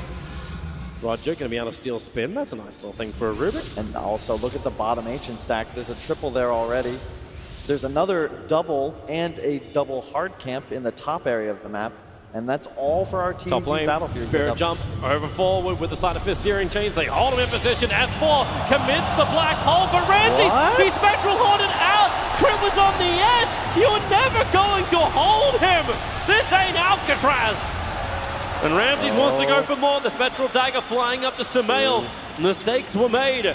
And they'll send him up with the Storm Brewing. No one ready to jump back down again. Roger, he's got spin, he's got some damage. What have you got, Sumail? Pick up, throw down, you've got nothing. And once again, EG just getting punished. They're making aggressive moves because they have vision, but I don't know if they need to force these engagements. The first time, Arteezy was the one in the fighting, but Ember is still farming. Now they swap roles, they still lose heroes, and really well done by Pasha, the unsung hero of VP. He doesn't have a Blink Dagger, yet it feels like every split he's used has secured the team fight and found an extra exit kill. This win probability does not look good for EG. For a team that has not even 1,000 gold of disadvantage. Yeah. They just swing it, but of course we know how Dota Plus loves to favor Spectre these days, so we'll take that with a grain of salt. Look down towards bottom lane, Nightmare out from Fly. Fiend's Grip is also available. He's trying to buy time for Arteezy and Sumail to rotate over. Without a split, you know there's no way he's going to escape anyway. And with the Dire Observer Ward, good sentry down from Solo. He just can't stick around to kill off the ward. But he'll throw his own sentry up on the hill. Countered by Fly. This is when Jug can start to take off. Yeah, the win probability doesn't favor EG, but they are still ahead, and it's anybody's game. I like the decision, again, from Pasha. He went Midas into Vlad's, now he's going to get the Blink, but it ensures that he'll remain a force in this game because you know it's going late, Toby. Rubik, Enigma, Spectre, Wyvern. How do you possibly go up high ground without a incredibly large advantage? Yeah, it's going to be difficult, not to mention the fact you're playing up against Virtus.pro. Like, hero picks aside, VP will have fantastic positioning, and they should have the itemization now that they've gotten a little bit of space against EG, but EG, they're on the hunt. Three-man smoke up. Monkey King's bouncing through the tree lines himself. He's a tree-on-tree action. If you can find him. Actually, he's not even on a tree, he's lower. He's just, okay, yeah, he is on top of the tree. Whoa. Midnight Pulse doesn't slam him down, bounce up, Spirit forward, going up the Wukong's command, no one. He's actually going to kill Sumail inside the Wukong. Ship will fly forward. That wasn't part of the plan. And how do they now reach him? He'll bounce up in a little bit, but the Urn's making it difficult for no one to get out of here. And he'll, really? He's going to live through this? Was that 1-on-5? That was, yeah. Yeah. All right, sure. It's the second time I think S4 is a bit off of his Midnight Pulse. Has to look to just clear like max number of trees, cut off the escape mechanism. Instead he overlaps where the Ember Spirit hunted. Right? Like you want to Midnight Pulse so you can drop the Monkey King off it. It's like right on top of where Sumail does. It's almost like watching a cartoon as they try and chase the Roadrunner, and he leads them right under the descending anvil, and Sumail, playing the part of Wile E. Coyote, is now had an entire respawn timer to think about his mistakes. I did that? Yeah. I did that. Yeah, I did that. Well, EG, this is what's going to give more power to the Virtus.pro lineup. They still have the farming up Arteezy. He has the Battle Fury already up and running. The Courier is bringing a Shadow Blade out to him as well, so the initiation is the walk-up, but this is nice because it can convert into that Silver Edge against the Spec later on, or the Monkey King, however you want to play it. They're just going to have concerns because all three cores on VP are scaling. And Sumail, once again, not having the greatest game. He wants to get involved, but you've been outplayed and outmatched around the map now a few times. And the Pasha Brew split is still something I don't know if you can fight into. VP will have that team fight edge. Great Observer Ward's already scattered out the Shadow Blade and Arteezy. Crit and Fly are hanging around, but with the smoke up from Virtus.pro, and near Roshan, but that's not what they want. The bounce up, and now Brewmaster, Enigma, where's this black hole? Everyone's grouped up together with a chip flying over the top. You get the Crimson Guard for protection, but no one. BKBs, it's fresh, it's here, but S4's having real troubles. They're slapping him down, they're getting the damage in, but how long can he survive? Not long enough. 45 seconds down, Fly gets picked up and dropped back in as well, but Roger, he wants more. Jumps forward, the Yules have run to Sumail. No more Flame Guard to protect him. Oh no, he waited it out. They have the time, but no, not the life. Ramses works it out, maybe with this jump, but Arteezy does minimal to no damage. He can't even kill Roger, who spins and TPs away to safety. Arteezy's going down. Virtus.pro! My God, Toby. This is a D2 SmackDown. They're just playing better. They're playing much better. And I don't even know what to say. That was flawless. They just crushed them. It really is that anvil drop. Like, EG think they've finally got the target. They think they've got the Roadrunner in their mouth, but all they have is themselves. Sumail now even missing the Sleight of Fist Searing Chains, allowing Sol to TP out. S4 doesn't find him. The Midnight Pulse is too short. They're just using just enough to find the one kill. EG looks to commit. You can see they blow the Crimson Guard. They're going to try to save S4, but they're just in such a rough position. You can't kill Brew. As soon as that splits off, look at Arteezy. He has absolutely no impact on this fight whatsoever. They blow Crimson to save S4, but he's not going to stay alive. And the timing from VP, they get the BKB on no one and immediately find the fight they wanted. This is at least, in some ways, it was good from S4. If he blew the black hole, Roger was in the position to steal it instantly. He knew not to blow it, because if he gives that, the next team fight would belong to Virtus.pro. Top lane, they still have the BKB on the Monkey King, but they blew the Haunt. Oh, there's the BKB S4 again, S4. Well, the Spectral Haunt. Spectre comes into the middle of this one, and maybe they got the follow-up, combining with the Torrent. S4 slow and live, the ship will connect, but there's just no follow-up. Where's the rest of the team from EG? Sumail is in mid, Arteezy was on bottom lane. They could not get there in time. And I just don't think EG is playing to their draft archetype. They're the team that has to control tempo, play around the map, play faster than VP, but it just seems like Virtus.pro can do no wrong. They're everywhere. With that black hole down too, this is when potentially VP, can they look towards Roshan? Have they got the damage to get this fast enough? Do they even need to take the risk? With the Brew Vlads, you could threaten it, but really I think you just want to ensure the Jug doesn't get an Aegis. Yeah. The issue with the Juggernaut carry is, as we saw in that last engagement, you have to sort of snowball fight, find that opening kill like you might right here. Omni Slash, isolate him, hold, and chop. Yeah. 708 gold goes to Fly. The pickup, throw him down, Omni Slash, so that's easy. TPing out the time, and he got it! He's away! Fly's in trouble, however. He is not away. Fly has no way to escape from this. But you'll take it. You will take it. Fly grabs so much money for that kill. It'll go towards the Glimmer Cape. Possible protection in dangerous zones. Arteezy has got to be, I don't know if it was planned or not, but he lives there only because he didn't level up his ultimate to level 3. He hit 18, but when Roger stole the spell, it was still just level 2. Those last 2 slices would have 100% taken him out before the teleport. So we'll just call that next level. All right, next level. You're amazing. So, Virtus.pro, maybe be a little bit more careful as EG able to get successful gangs. S4, oh, Observer Ward planted down by Roger, hoping to actually find S4 in the tree lines. What's he got? He's got Omni Slash still stolen, but he won't find him. S4 stays inside the Fog of War. Pasha has Blink Dagger available, and S4, yeah, okay, Pasha will blink away when he sees S4 now. Doesn't understand just how much of EG is behind them. And it's so cool what Pasha's doing. He's going to be the one going for the Radiance. Instead, Ramses is going to go for more of this fighting build, and he's been fighting this entire game. Manta into Diffusal, the Radiance next for Pasha, because all he needs to do is get split off and run his Brewlings in to provide those auras. Of course, the control of the Storm Panda. So he gets to do that, but the Silver Edge is being completed on Arteezy. He'll have to buy out in order to actually get it.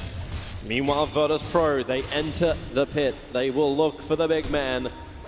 Evil Genius's black holes off cooldown in 9 seconds time. S4 still pushing the bottom lane. He has a trying to TP onto, but the vision game from VP is just way too good. Now the ping is coming as the catapult goes inside of Roshan. They see the position, 3.2k on Roshan. Crit can buy some time. He's got the torrent flying in. It's only going to clip the illusion of Ramses, and with the searing chains underneath the sentry ward, maybe some trouble for Solo, but the Brewmaster split is there to create the space. They just want this kill on the Winter Wyvern. Remove that team fight control with a sleight of fist. They do find the kill. Roshan will finally go down, but it's just a straight up buyback, and with the Spectral Horn to the front line. Black Hole is out. S4 holding the Brewlings, holding extra Monkey King out, but Roger, he saw Black Hole! And he locks them in!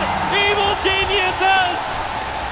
Crit and Samael on the receiving end of the abyss.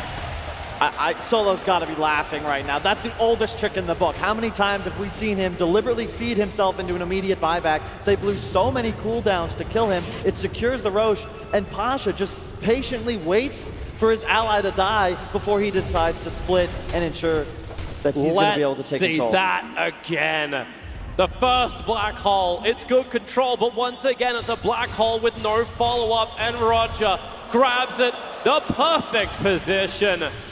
And Evil Geniuses have no answer, but they don't lose out too heavily. Give me a high five. Oh, yeah. And VP are feeling themselves. And right now, I mean, if you're EG, you've got to come up with some sort of miracle. He's not playing today. Great minds think alike. Roger's getting a lot of space on bottom lane. The black hole will be off cooldown in 2 minutes. It's going to be close on the duration for him, but the Blink Dagger, that's why they're trying to give him the farm on bottom. Like, if you're EG, the answer is short fights. You want guerrilla-style engagements. Get a kill, get that second kill, Omni Slash on solo targets. VP, if you can continue drawing out the fights, staggering the usage of their big ultimates, you're never going to lose a team fight. EG need to find some sort of vision advantage and capitalize to come back from this disadvantage. Arteezy's on the bottom. He pops the healing ward, just, I don't know why, to the back lines, but he's looking for a target. Saw no one, pounds up to the trees. They need some clearance. Crit. Is there a torrent? Is there something? No one, as far as the eye can see. He doesn't see Arteezy. They come out of it. The torrent, it does connect onto Solo. But Arteezy doesn't have flying vision. Yep. And no one going for that tree dance talent. I'm talking about how EG needs a vision advantage to win this. How is that possible when you have a Monkey King that can leap through the trees faster than Tarzan? Pasha has a 29-minute radiance on this Brewmaster. Like, his presence in teamfight is now such a hindrance to Evil Geniuses. And the Blink Dagger is on Rubik, so Roger's positioning even better. And every time he splits now, 20 seconds of total dominance. I feel like he might have to kill the Brew, but how? And Ramses. Yep, well, he's going to Spectral Horn away. He looks over towards Crit. Has enough mana for a dagger. Crit trying to bait it out around the torrent, but Ramsey just way too good. Fancy footwork. Crit slowed up, and a double kill for the #1 of Virtus.pro. Monkey King still looking for more. No one. Oh, that's nice from S4. He doesn't have the black hole available. It won't matter. Samael hold him in position. The slap down is there, but it won't help. Arteezy's getting outplayed in the meantime, though. Solo baits out his ultimate. He's going to cancel this TP spin. Oh, no, he won't. Wait, what? He spun off the dust. He spun off the dust and got the TP out with the invis. Nice. That was so sick from both sides. Solo baited Artur, knowing that he would go for the kill. Glimmer capes his ultimate, but just not enough. He baited him. He TP'd Shrine, knowing that Artur would run that path up the high ground. Again, these teams, they're playing on a level that most of you in the audience and back home on Twitch can really only dream about. I will definitely dream for a long time. But that's why I'm a commentator. S4 has his Blink Dagger available. He's looking for that big initiation. He's looking to catch the Rubik more than any. Like, if he can get the Rubik and the Wyvern, he'll be pretty happy with what he's got. But look at that. Hilariously enough, that's a better chance than what EG had previously, I think. Like, even if we do move from 18 minutes. It feels like EG is just getting more items. Yes, the spec is big. Dota Plus will always favor that, but the Ember's able to move more around the map. You've got more maneuverability from Samael. He can buy Blink Dagger and 30 gold, combining with his Yules and Maelstrom. This can delay the game nicely. That global answer to the Spectre who's just able to farm. Arteezy moving towards having that Skadi, and he farms real quick thanks to the Battle Fury. Enigma's got what he needs for the team fight. Even Spirit Vessel available on crit. Jump over, no one. Well, he's got the information, he's got the space. And Rubik, well, he's currently nightmared up. S4 will die, Fly will join him as well. He can buy some time enfeebling no one, reducing the damage, but you can't stop that. And they're just playing so well around the map, and EG, they don't really have an answer. Their damage output can't take VP in a fight, and they're not confident to move out on the map and take risks because VP's just, their movement is perfect. It does feel like a little bit of space got created. The Aegis the Immortal will time out, so Virtus.pro unable to take a tier 3 tower during this time. But in the late game, who do you even favor in this? The team fight looks wonderful for Evil Geniuses, but the counter team fight for VP looks better. Yeah, I mean, you're just a fan of Enigma, Toby, but he's am. up against 2 heroes that can cancel. I have 2 Enigmas in this game. It's called Rubik and Enigma. And that's the issue, because you also have the threat of the Wyvern that can always cancel S4. And if you get your ult canceled, it's the easiest thing in the world for Roger to just casually stroll over, steal your spell, and now just ult on top of the Wyvern ult as it fades. Arteezy's waiting for an opportunity up on top lane. Ramses is about to present it without the Aegis the Immortal. That feels a little bit nicer to go on bottom lane. Samael is trying to play this long distance defense. He actually didn't buy the Blink Dagger, and now he's looking to actually switch it out. He switched through 2 different items and ended up resting on a Lincoln Sphere. He actually bought the Ultimate Orb earlier and then sold it. And then queued Blink, and then Shiva's. He doesn't really know what to do, and truthfully I don't either, because really he needs all those items to be in a position to make the plays that his team needs him to. Yeah, at this point there's probably even internal discussion going around EG. It's like, okay, at least we'll slow down the pace of the game. Arteezy continues his farming. He's going for Nullifier as his next item. He's got a lot of cash banked up, 5.1k. The surplus is 3.1. Meanwhile, Spec is looking for an extra lockdown of her own. Looking for the full Abyssal Blade.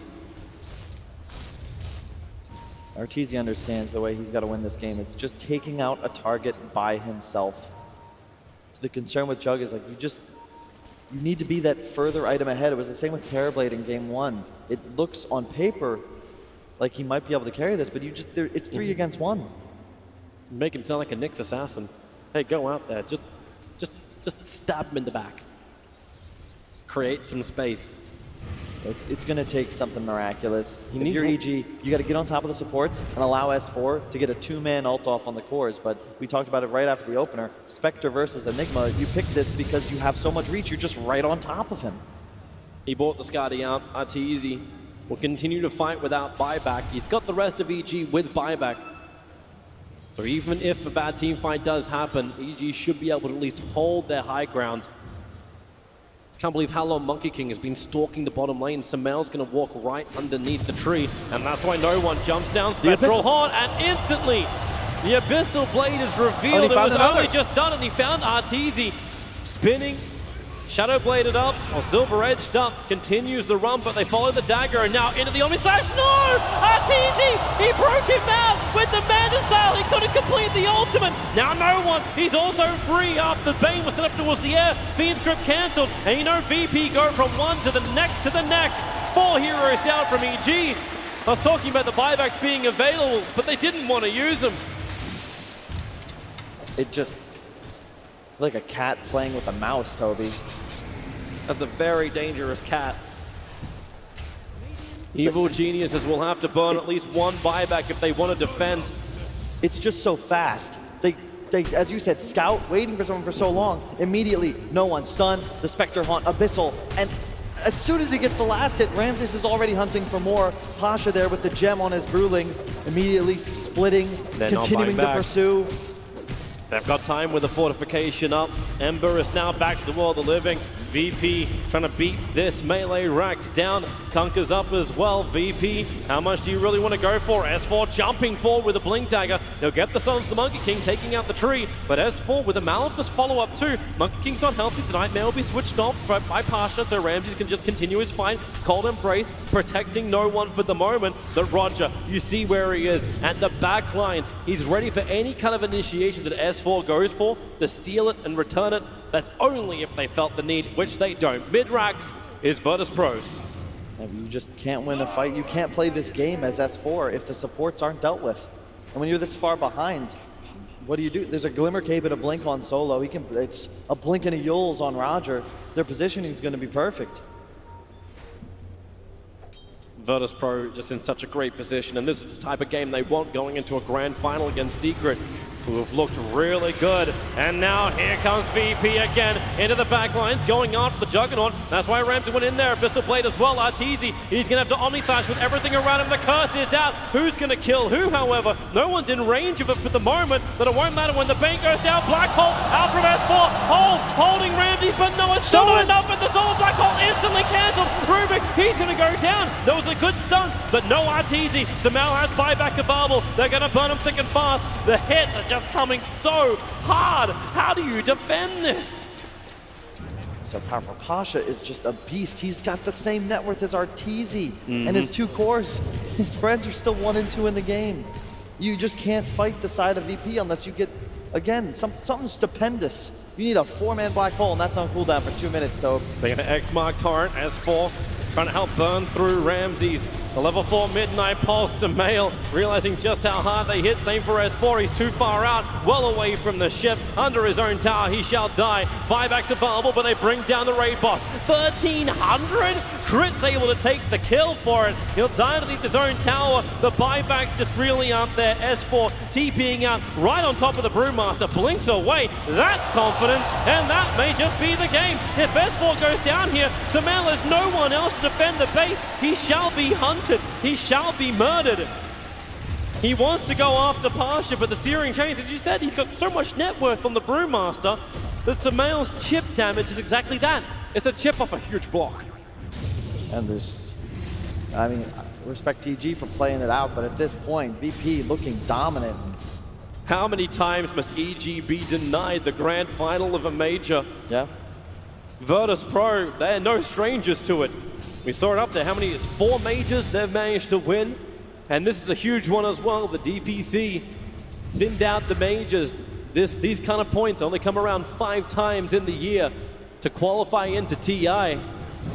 Arteezy, he wants the solo kill, but the jump forward from Samel makes Monkey think twice about it. And buying out a butterfly is no one, looking to end this game fast. Roche is up, but do you even need to wait for that if you're VP? You can just take a fight the moment your Spectre respawns. And Monkey's looking for it. His BKB's up in 2. Sees Fly. I think he dodged that sentry ward. He did. They do not know he's here. He could just wait for Ramses. They know Sumail has no buyback. It's just Sleight of Fist, Fortification trying to keep the creep wave alive, and Sumail, he smells something wrong. Does he smell Monkey? There's your jump with the horn in. Goodbye, Sumail. And look at this already. Ramses hunting for more. His lane Fly. Man, he does not stop. Every opportunity, the Spectral Dagger. It's a nightmare for Bane. The tier 2 tower on the top lane has been brought down by Pasha, opening up a little bit more while Ramses takes the tier 3 tower on bottom. Evil geniuses. Like, yeah, Blink Black Hole is up, and look where they're going. They're just going after Pasha. You want to jump this? You may as well just go in. Pasha, he gets the split off. They never got the chance. Curse is on S4. RT needs to get out of range of it. He's able to do so thanks to spin. S4 blinks away. Meanwhile, the bottom rack is being removed, but no one. Wukong Commander, what a zoner. S4, he used the Midnight Pulse to break free, but he'll go down as well. A minute on the sideline. EG, there looks to be no hope. 3 heroes up. This is the last hurrah. Omni-Slash is available. They're bouncing around. No one feels good about this. They'll go after Solo, but the slap down Arteezy, Abyssal Bladed. He's gone. No big call. GG, Virtus.pro are going to the grand final of the KL Major. And what a matchup. The way they played in this last series, only Secret has a chance at taking them out.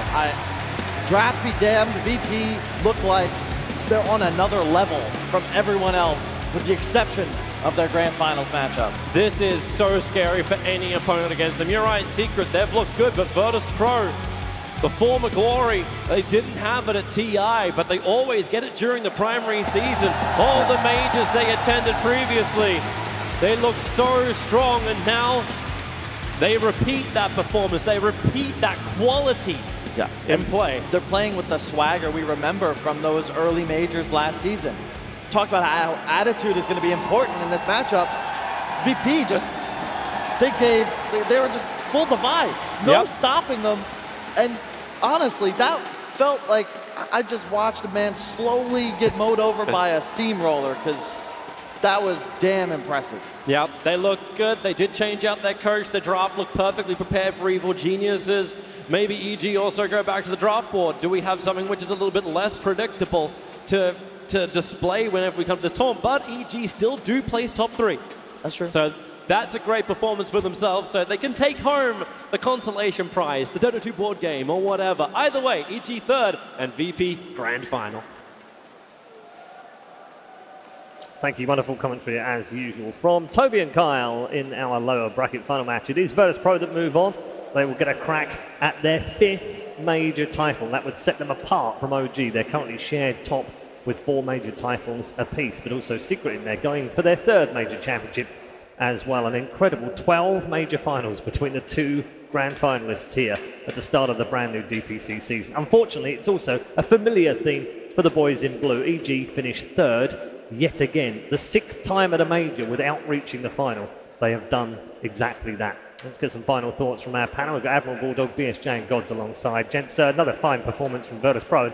On that basis, seeing them go back to the grand final against Team Secret, I'm licking my lips a little bit at that, because that should be fantastic now. It should be. I mean, PPD said it, there's something special about Secret and VP. These teams are just a level above everyone, and there's a reason, no one can compete with them right now. They are just playing way better Dota. They understand this patch. They understand how to pick, how to play, and their core players are just all so versatile. Yeah, I mean, EG looked fantastic during the rest of the tournament. We've seen some phenomenal games from them, both in the group stages and in the knockout stages.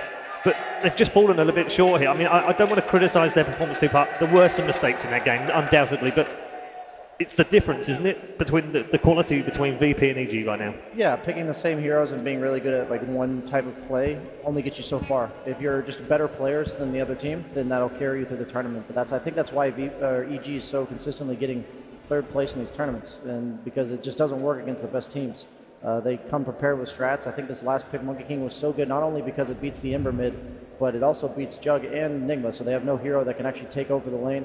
They weren't perfect, though. They weren't perfect, were they? I mean, no, they dive a little bit here and there. And there's a little bit too much. They were feeling themselves. Probably feeling a bit confident. It's going to be pretty, it kind of sucks for EG to lose like this. I think they had a good tournament, but they just looked outmatched here. Like, it was so easy for them. It felt like VP was just playing around with them almost at some point. You see the Jugger not doing much at all. Like, he comes in, ults, and nothing happens. You're like, okay, that's why this here is not picked. And as for struggling as well so much this few games. Yeah, had a couple of good black holes in the game, but the problem was there was no follow-up, was there? Yeah, there was no follow-up. Then that makes it kind of a bad black hole, because making a good black hole is, getting many people in the black hole and having your team behind, so, yeah. It was a hard game for us. Difficult. I want to put it into context as well, though, because if we go back 12 months, gents, and look at the EG side that started with the last DPC season, they had a poor start to the season. It took them a long time to get going, and obviously had to qualify through and change the team at the end of the DPC. At least this time around, this season, this looks a much more cohesive team. Yeah, they found a way to play an identity this tournament. My worries is, you look at their wins, TB, Arc Warden, they won one other game without those heroes, which was a Morphling game. Once it got deep in the tournament, you can't have that kind of a hero pool that you rely on. I think you look at Ramses, he's playing way more heroes. You look at Nisha, you look at Mid One, these cores, they just have this bigger hero pool. They're not reliant on getting this key hero to win them the game, and that was, end of the day, EG's downfall. Yeah, the saving grace, I'm going to throw this at you, and you can disagree if you want. Fly, in particular, on any team he's been at in the past, has always been very sharp when the new patch comes out. OG, particularly back in the day, would always start well. Maybe that bodes well for them when the new patch hits in 13 hours or whenever it is. The only question for me going forward with EG is the limiting factor. Like, why do they only play 2 heroes? Is it Arteezy, or is it a team thing? Because as we mentioned earlier, you can't just pick heroes like Morphling if Arteezy's good at it. The whole team has to be able to play around the concept of the hero. So if it's just like a patch thing where they felt like that was their only strat that they felt comfortable with, I feel good for them going forward. But if it's a team thing where they just didn't look like as good of a team as these other top-tier teams. They just looked individually skilled and would have the superior late game and eventually draw it out. It's true, but we have seen that, though. We have seen good team play from them before, during the tournament. Yeah, I'm just saying, when you compare them to VP or Secret, it feels like a step down. Like Bullock said, they felt outclassed. They just felt like they were always a step behind. So moving forward, I think that it could go heavily one way or the other for them as a team. From VP's point of view, it's great that they come out this morning on fire, because again, Bulldog, you made the point in the group stages, they looked a bit shaky now and again. They weren't quite as fluid as we're used to seeing them. This last couple of series, even though I know they lost in the upper bracket, but the last 3 series in the knockout stages, they've looked much better. Yeah, they're crushing right now, and I feel like going into Secret, they got to be feeling confident, because you know, I felt like losing against Secret because they got kind of outdrafted. Right. And when we played EG here, they just outplayed them. So now they know how to, how EG or Secret drafts. So they're gonna just not give them the Arc Warden, not do certain things, and then they're just gonna outplay them. So I feel like there's a good chance there. Comes back to what we were talking about yesterday, Gods, wasn't it? When we were talking about the upper bracket final, and how much do they learn from that series? They learn an awful lot, and it's going to hold them in good stead now heading back to the grand final. Yeah, I think it works both ways. So Secret learned a lot too. They dropped their first game of the tournament. They learned a way that they can't play against VP with those weak lanes. And I think Secret are in a much better position than EG because they play around Morphlake, one of the top carries right now. I think EG were kind of limited in their inability as a team to really play Morphlake. Tough game for EG, borne out by the scoreboard. Pasha having a great game in the offlane, 10-2-18. No one 18, 3-16.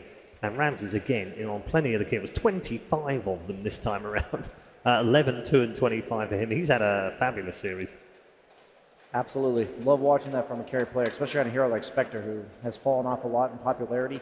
And I don't know, VP hasn't exactly convinced me that they can beat Secret. I feel like the only game they beat Secret on was Secret's weak lanes. So when the teams are even, I felt like VP felt a little bit behind Secret in terms of their moves and how fast they pulled them off.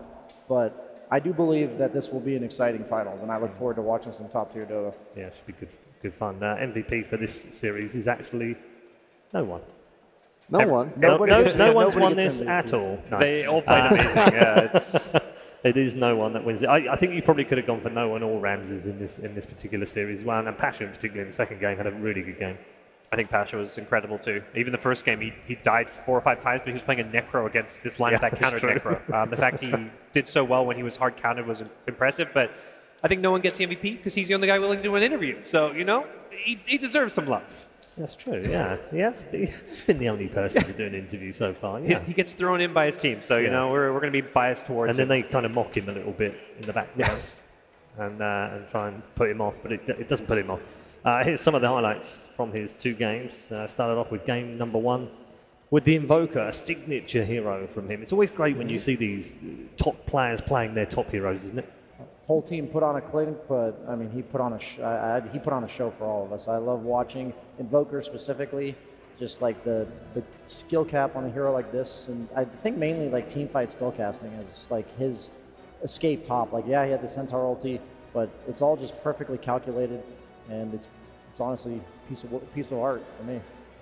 Yeah, it's incredible watching it and trying to understand how has he done that. It's half the brilliance of it in a way, isn't it? Yeah, it really helps playing in a team like VP though, who really sets them up for that kind of game. Like playing a good Invoker in a bad team is kind of hard, but since everyone is playing around him, helping him out, it makes it so easy. And when you give that kind of space to a player, you want him to shine as well, and no one is that kind of player who just does that. His second game on the Monkey King, a lot of kills on that one as well. There's been a few question marks around, how can he play that hero? We've talked about mid-ones, Monkey King, for instance, throughout this tournament. It's probably been the best we've seen.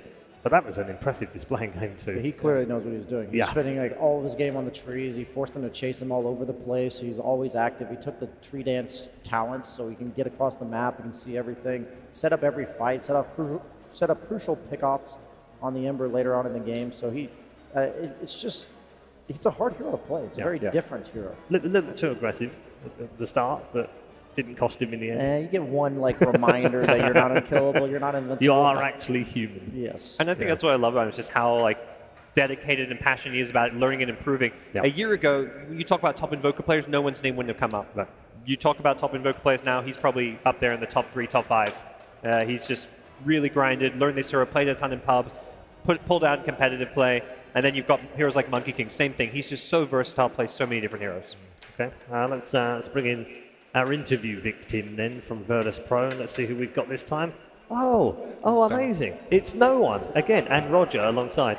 Arteezy's brother, obviously, playing for Virtus.pro. Gents, well done. Congratulations. Another grand final at a major is yours. You must be thrilled. I mean, yeah, thank you. That's all. I mean, I can hear this. Okay, all right. We'll try and speak up for you. Yeah. When you approached this game, you were aware, I think, before we spoke earlier in the year about you've always found it difficult to play against EG. Is that still in your thoughts? Because you've beaten them quite a few times this year now. I mean, like we still lost at TI, so it's pretty difficult to play like against teams like LGD and EG for us. But I think we'll grow up this year. You did very well today. You came in. What was the secret this morning? What did you talk about before you went into the game? Was it drafts? Was it picks? Was it counters? What was it? I mean, I don't know. I had just last pick, so I just played my game. That's all. Yeah, you've said that to me a few times.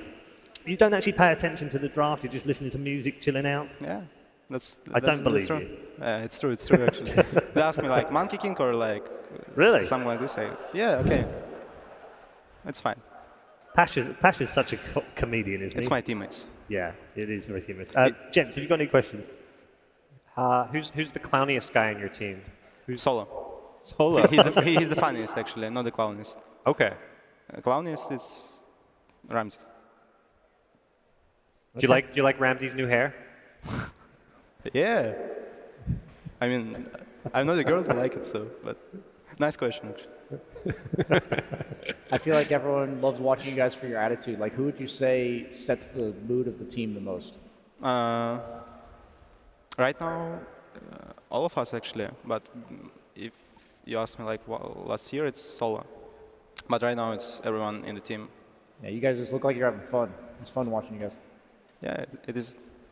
And Pasha recently took a break because he had a marriage. If he gets a kid and takes a longer break, do you think I could join the team maybe, stand in for him? Yeah, sure. We'll send me a mail.